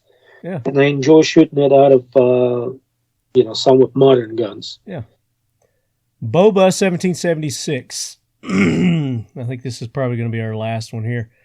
What is a feature that you would say has had the most impact on the longevity of the AK, and what is an underused feature of the AK? Let's do that one. What's an underused feature of the AK? Loaded. Okay. I got to wrap my head around this question. Okay. So, which feature was the best out of AK, right? Basically, which one has had the most impact in it surviving as long as it has, I guess is what he's saying. I'm going to say go to the sub caliber. Going from 7.62 by 39, going to 5.05. That was the major leap, kept it going, so to speak, into the future. The gun that changed the dynamic of the gun, the way it behaved, the way it shot, the way it's increased accuracy, it's increased its handling, and I think it's 5.05 caliber would be the feature of that gun. And if to understand it, I guess you gotta kind of get yourself involved with the AK-74 platform, if it makes any sense. Mm-hmm. Like get one, or have a friend who has one, go and ask them to go and shoot and buy the ammo or whatever, and kind of like just do the rapid fire, and the advantage of it immediately comes into play when you do. And I'm not talking about obviously the full auto. It's not even comparable. I mean, the M4 doesn't come close. Again, my personal opinion, right? So because somebody just might listening to this says, "Oh, he's full of shit. My M4 is like the best ever." But in reality, go and get involved with the AK-74 somehow. If you disagree with Marco, shoot him an email. What's that? I said, if you disagree with Marco, shoot him an email at. Right. But anyway, so that's probably its best is AK-74, going to AK-74 platform. And then the feature that is underutilized, hard to tell. I don't know. I mean, the biggest complaint about AK recently was, it's not modular enough. And I'm like thinking, what are you going to put on it? Yeah. I mean, they've been making the side rails since 1940s, late 40s, to mount those infrared, the first generation night vision stuff. Yeah, optics. Optics. Right. The M16 platform wasn't even a glimpse in its parents' daddy's eyes pants at the time. Right. So, so you put something on the side of the AK, and then you got yourself any kind of combination of things. If it's 1913 rail or Picatinny rail, or it's anything you want specifically designated optic for it. So what else you need to put on it? Well, they say, you need to put like the flashlight. It's like, really? For what? Signal the enemy where you actually are. You gotta, like you said earlier, just like your son, you gotta tack it out just like the military guys are running. You gotta put all that right. But like a flashlight in any kind of operation. I wasn't going back what I did. Yeah. In any of my engagements, did I ever need a freaking flashlight? Never. Now you can put like a designated, like IR designated laser or something. Laser designator. Yes, and then you just replace your handguards, and now variety of things, options available on it. So, and then in recent years, of course, people like Midwest Industries, by the way, who's coming out with their Alpha line soon. I think they came out, but they just kind of sold out, and I'm trying to catch up with production. I'm waiting for my first set. That seems to be an awesome thing. Then you got a variety of people like Mark Krabs produced good stuff. Obviously, the Zenitka was the shit, but now you can't get it, and we'll never probably get it. But, you can tactical your AK now to the same levels as any AR. With the new long handguards, with the M-lock, put whatever on it you want. And, but I think at the time, maybe that question would have been better about 15 years ago. Yeah. When the AK was, and I'm not making any, I'm just saying how it was. AK was behind times, the AK platform. When the ARs just leaps and bounds ahead with the different handguards and Picatinny rail up top on the receiver and all that stuff, AK was still kind of like I got that side mount. Let me see if I can get a good one to put on. But yeah. Okay. Anyway, but now it's hard to say what underutilized feature that gun is. But also, I'm a big fan of kind of heavy, the front heavy gun, rather than the back heavy gun, which the AK is the front heavy, and therefore the recoil management kind of is a little better. Right. But all right. That's all I have to say about that. That's all I got to say about that. And then the coldest environment that you've operated an AK in, Old Tennessean wants to know. And then I've got a couple of emails that we're going to read real quick. Okay, so coldest environment, probably minus 20 Celsius. That's normal. That's normal. So it's not, let's see, the real quick conversion. I think it's close to 0 somewhere, or like 6 degrees or something. Oh, you're Celsius. Celsius, yeah. Okay. Let's see. Give us some American temperatures here. Let's see. Okay, temperature. Okay, minus 20. It's minus 4 Fahrenheit. Okay. I mean, still, that's cold-ass weather to try to operate in. I mean, if you prepare for it, you dress for it. But your weapon worked flawlessly, no problems, no issues? Yeah, no problem at all. I mean, you get your hindrances like the gloves, the big coat, maybe a hat and stuff. So that would hinder you move. Move. Call him back. We're going to wrap it up. That's my 94-year-old neighbor. Oh, answer it then. Maybe you should answer that. No, that's probably like, Mark, can you come over and start my dishwasher? That kind of stuff. Okay. But anyway, so minus problem, 4. But, gotcha. But it's been known, Russia has the Arctic bases. Yeah. Up in above the Arctic Circle and those highlands and stuff. It's a little cold up and there. They rotate soldiers, with their like more combat-ready units, go in there and spend like 3 months or something, or whatever the time. Yeah. And of course, it gets a lot colder there, and they just no problem. They have regular range trips and exercises and things like that. All right, let's go to email here. Got a couple from you, Leadheads, email-wise. Aaron P., I'm not going to say your last name, 10man4x.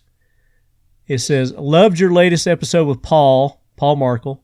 Something to learn in every show. Question, how confident are you that American manufacturers or eligible countries will continue to fill the 7.62x3.9 gap created by Biden?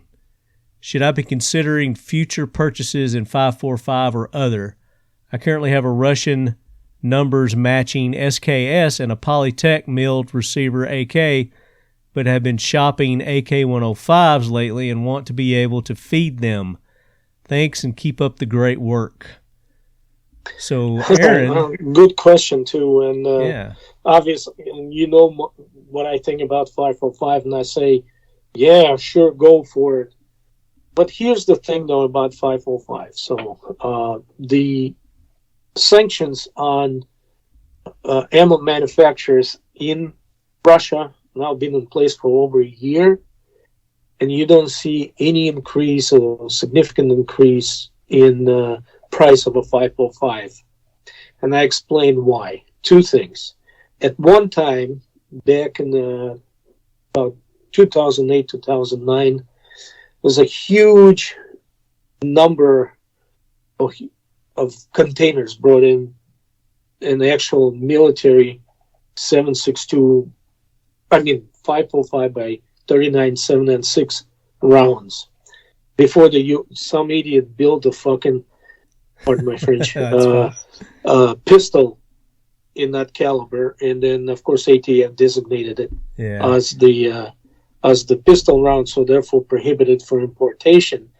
But nevertheless, at that time they were selling for about 12 cents a round that you can buy in the actual military surplus ammunition. And if I had to guess, container-wise, probably in that caliber, in 20-foot containers, 1.5 million rounds. Wow.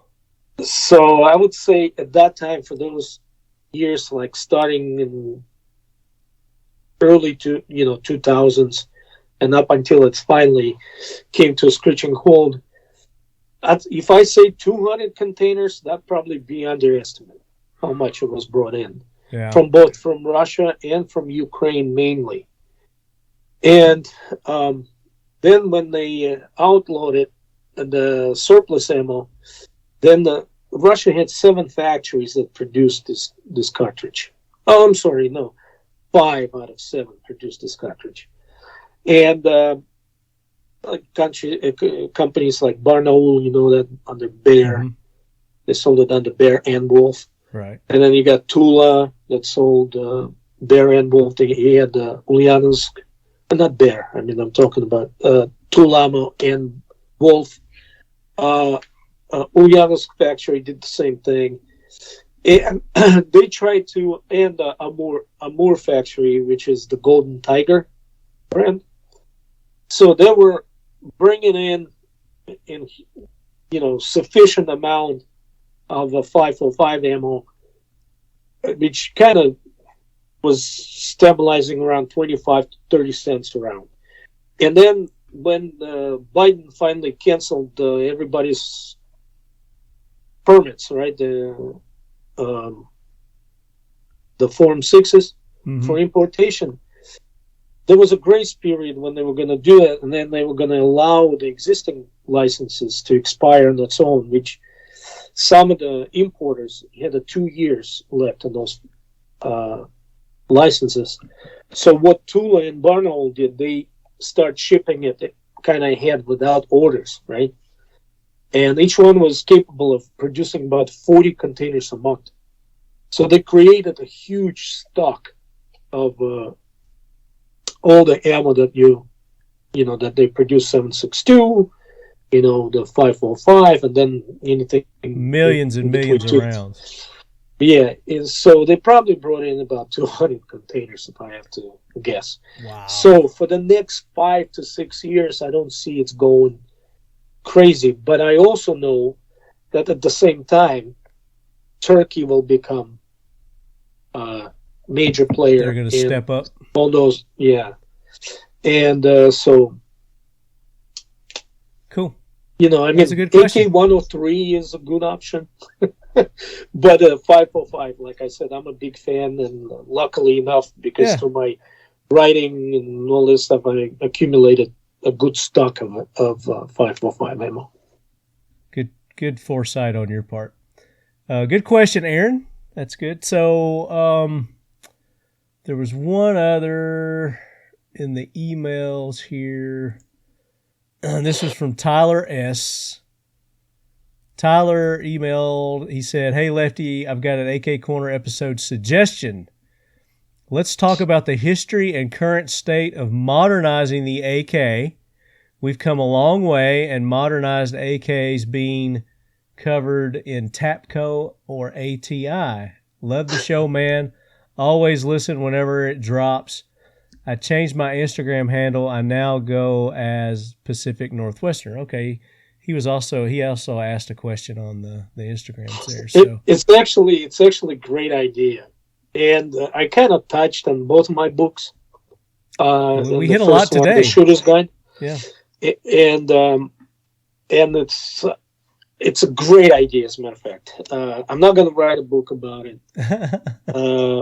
I might come up with an article, but it's gone through enough time passed where you can make a history of AK accessorizing, or tactical in it, or whatever. Yeah. Starting with the first TAPCO. TAPCO. You can say whatever you can, think whatever you want about the TAPCO, but they were there first, kind of, with the first hand guards and some weird stocks. When everybody else is afraid to touch that market. Yeah. Right. And of course now, even the Mac Bull produces stuff, man. And traditional AR kind of companies now starting to delve into there's all AK accessorizing. And of course, my favorite of them all would be Midwest Industries, just because, and I don't necessarily like all of their stuff. Yeah. But I think Troy, the guy that owns it, he's been on the show. He's constantly thinking. This guy is like his brain. If I had to picture it in my mind, it's like a bunch of these guys in white shirts with black ties running around with this like drawings and stuff, going, have you tried this before? And then, let's move with this. Let's go with this. No, stop the presses. That kind of stuff. Yeah. Like a Houston, we have a problem. They make great products and accessories. Definitely Midwest, and I've had Troy on the show, and he was one of the first to get into the lever action. Modernizing the lever action too. With you can modernize that. The four ends on those. His alpha line that's coming online here shortly for everyone is unreal. It's hard to kind of surprise me with stuff because I've seen a lot. But when I was at the SHOT Show and I know Troy for long time. I don't know, over 10 years or whatever. And we kind of good friends, and we drink together all the time at the SHOT Show. And, I bring my flasks with the elixir. Yeah. Anyway, and he kept quiet. He didn't say anything to me. And then when I finally, come to his booth for our drinking session, he goes, "Here it is." And I just, my jaw hit the floor. I was like, what? What? I mean, especially in view of, like a Zenitko is impossible to get. Yeah. And if you do get it, it's like millions of So is this stuff he's got out, or is this stuff that's coming? Oh, yeah, the stuff that's coming. The stuff that he got out. Well, you need to let him know he needs to come on the show and release his new stuff with us. Oh, absolutely. I'll tell him next time I talk to him. But well, maybe you could do a drinking session with me at NRA. Bring him by at NRA, and we'll drink and sign books. Oh, sure. So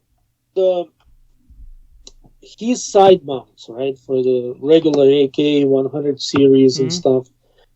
There isn't anything better. There's another one like a RS Regulate. Scott makes a good side mount. Yeah. But he's not he's not prolific. He's not in production per se. And he makes a certain number of them, but that's about it. But Troy is now making stocks. He does everything. Yeah. Awesome. I'm surprised he's not doing his own rifle. Well, he did ARs. Right, I mean AK. I'm surprised he's not doing his own AK. Right.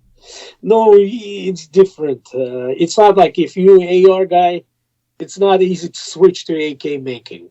You have to get a whole other set of tools. Yeah. Because different. Yeah. But anyway, yeah. All right. That does it, man. That does it with our questions. So let's give some shit away, Marco. All right. The SEAL 1, we'll give away this first, the SEAL 1. Which question did you like the best? Who's the SEAL 1 going to go to? Because I know another thing that you're going to give away. I'm going to give that one to a second question if I would. You're going to give this one to the second question? To a second best. Okay. And that deals with the one that actually I got a little stumped there with the underutilized feature.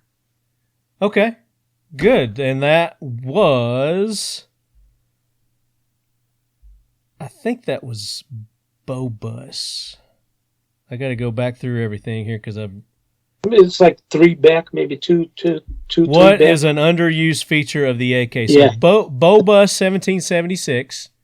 You have won the SEAL 1 complete gun care kit.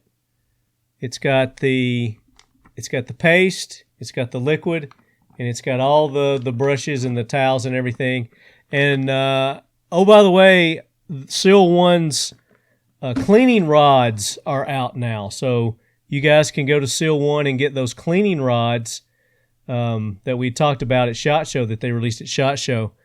Those aren't included in this kit, but you can go get those now. And the discount code doesn't work on the rods, but it does work on the kit. So go to seal1.com, use the code LEADHEAD, and you get 25% off any of their products except the cleaning rods at this point in time. So thank you, SEAL 1, and thank you, Bobus. Email me. Got to have that address. And then our next giveaway, Marco, is the belly band from Mission First Tactical. And Mission First Tactical used to do AK accessories. And they still make the grips. They still make a really good AK grip. I've got it on a couple of mine up there. And I like their grips better than anybody else's grips. Just not that because they're a sponsor, but they're just really comfortable. And they fit my hand really well. So the belly band, go to Mission First Tactical, use the code LEADHEAD. You're going to get 20% off any of their products, and that's including this belly band. So if you didn't win it today, you can go buy it and get 20% off. So, Marco, you want to pick the winner for that? It's Aaron. Is that the guy with the 545 question? Yeah, he was asking about the supply and all that and what he should get. So our email, and we don't get a lot of email questions from you guys because most of you post them on our thing, but I do like to get emails from you. So Aaron, I don't know if you're on Instagram or if you got an Instagram name, but it's Aaron, and your email is 10man4x. You are the winner. So email me, talkinglead@gmail.com. Need your address, contact info, all that. And we'll send you one of these awesome belly bands.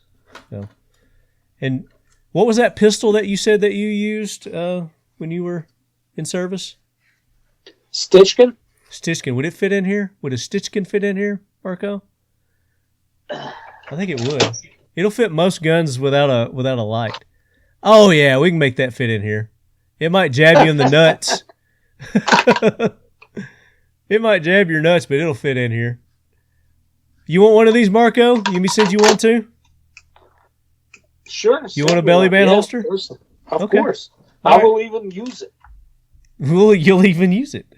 Yep. The great thing about it is it fits most people, and it can be adjusted. So, very cool.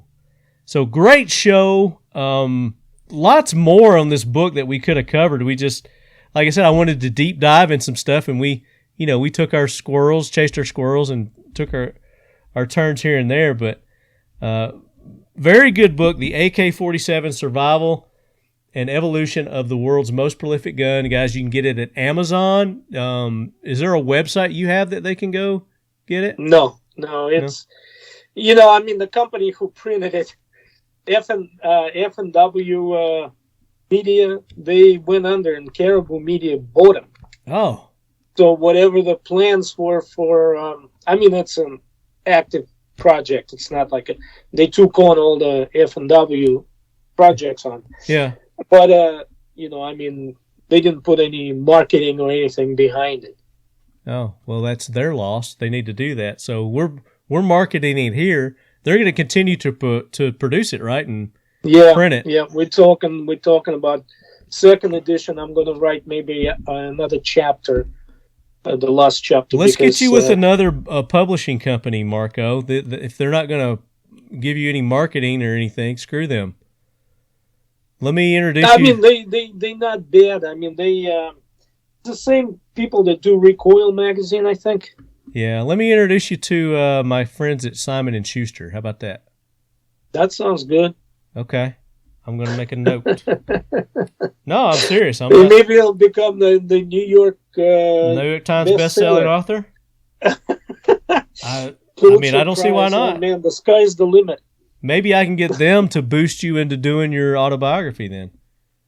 Actually, the next book I'm probably going to do is on sniper rifles. It will be called Sniper from Motherland. Actually, I'm about 75% completed. Dude, that's a great name for your autobiography. No. Yes, on. Sniper from the Motherland? Nah. Yes. Marco, trust me. Trust me. I know these things. There is a lot more people that's more deserving than me to be in that book. No, sir. It's just mainly, although it's kind of like it sounds as if it's about a person, but it's more of like a sniper rifle development and its deployment. And the difference in philosophies. No, I get that. I'm just saying that would be a great name for your autobiography when you do write it. So you might want to save that title. I would just call it like a Life of a Joe Schmo and a bunch of crazy stories. Probably. You're too humble, Marco. You're too humble, brother. Again, thank you so much for taking the time to be on, sharing with the audience. This was a great show, obviously. We've been doing it for almost 4 hours now, so... Well, I appreciate you having me on again, and I always like being on, and I guess my favorite part would be to interact with some of the guys that ask the questions and maybe read my books, and there's no more gratification for somebody that puts some time into producing something and then other people enjoying it. So I take a comfort in that, and I thank every and each one of you guys. Thank you very much. Well, like I said, I know you're a favorite of our listeners, the Leadhead Brigade here. They love you, and they love it every time that you're on. And you're always, Marco, you're always welcome on the show. So, I know that I can count on you. And when I was like, hey, I'm going to be talking about this, you want to be on? You're like, yeah, you're always up for it, and I appreciate that. So we just started. This is episode 2 of season 5, so we got more to come. Lots more to come, Leadheads. Shoot me your suggestions, talkinglead@gmail.com, if you've got guest topics that you want us to talk about, and then be looking for those posts when we prior to our AK Corners, asking for your questions. When we let you know who's going to be on. And we appreciate everybody's participation. Congratulations to the winners on this episode. Again, email me, talkinglead@gmail.com. Give me your contact info. And then go support our sponsors, Mission First Tactical, Seal 1, Factory 47. You go to Factory 47 and see this cool hat that I'm wearing here, Marco. By the way, I got the T-shirts from him, and everywhere I go, that, the Colvin High School, the Wolverines. Everybody's like, where can I get one? Where can I get one? Right? So, yeah, that's great. Yeah, they've got good stuff. Great shirts, hats, hoodies there. You can get the Talking Lead logoed stuff, or get your favorite AK manufacturer factory logo. Factory 47, Leadhead, you're going to get 10% off there. Medicine in Bad Places. You need to learn how to patch people up more than you need to know how to shoot them and kill them. If you want to save your loved ones, that's the best way to do it. Get medical training, get medical supplies. You go to Medicine in Bad Places, use the code LEADHEAD20, and you get 20% off anything at Medicine in Bad Places website. And then, of course, our friends at IWI, Jeremy and the whole crew there at IWI US, don't have a discount code for you for there. I don't know if they sell a lot of swag, but their guns are awesome. And we're probably going to be talking about their new Carmel. Have you seen it, Marco? No, not yet. No. It's pretty badass. They released it at SHOT Show. We did just kind of a quick down and dirty with them at SHOT Show. I might have seen it at the SHOT Show. I just didn't stop by. I mean, you know how crazy you run. Oh, yeah. So I didn't stop by. I might have seen it, but... Yeah, so you were at SHOT Show and didn't come see me. I'm a little butthurt, but that's okay. Get this. In my mind, I did see you. Because I was at the range, at the range day, and went into one of those stands to eat lunch. Uh-huh. And I see there's a dude sitting looking just like you. No. And he's got like this camo stuff with the 3 stripes on. One of those... Yeah. The Russian Adidas type of thing, but camo. Yeah. And I thought it was you. I mean, were you at the range day? Yeah, I was there. I didn't wear anything like that. It was like a jet engine freaking blowing. Yeah. It was wind, and it was miserable. So my eyes are watering. I walk into this like tent, and I see this guy sitting. I was like, "Hey, man, Talking Lead." He's like looking at me like, yeah, what's going on? It was somebody else, but looked a lot like you, almost like Double Digger. Nobody's as ugly as me. Come on. You can't mistake me. Anyway, no, fortunately, I was really busy this time. We are definitely going to hook up at NRA. Leadheads, bring your books. Bring your any book you've got of Marco. Any of his books, bring them. And he'll autograph them. He and I are going to talk. We'll get a day and time for you to come by specifically to do that. But I'm sure if you just run into him, you see him, he'll sign it too. But absolutely. Anytime you see me, just stop by and say hi, whatever. I mean, I'll do it. He'll do it. No problem. There you go. He's up for it. So, all right, Leadheads, until next month, enjoy this. I mean, you'll probably be listening to this for a month as long as it went. But, again, I want to see those suggestions for guest topics. And until next AK Corner, be listening to the regular show, dropping sometimes twice a week now. I got so much content. С вами был Марко Vorobiev на программе Talking Lead AK Corner. Всего хорошего. What'd you say? Basically said this was Marco Vorobiev at the program of Talking Lead AK Corner. All the best. It's kind of like sign off regular TV program in Russia. Okay, cool. Dig it.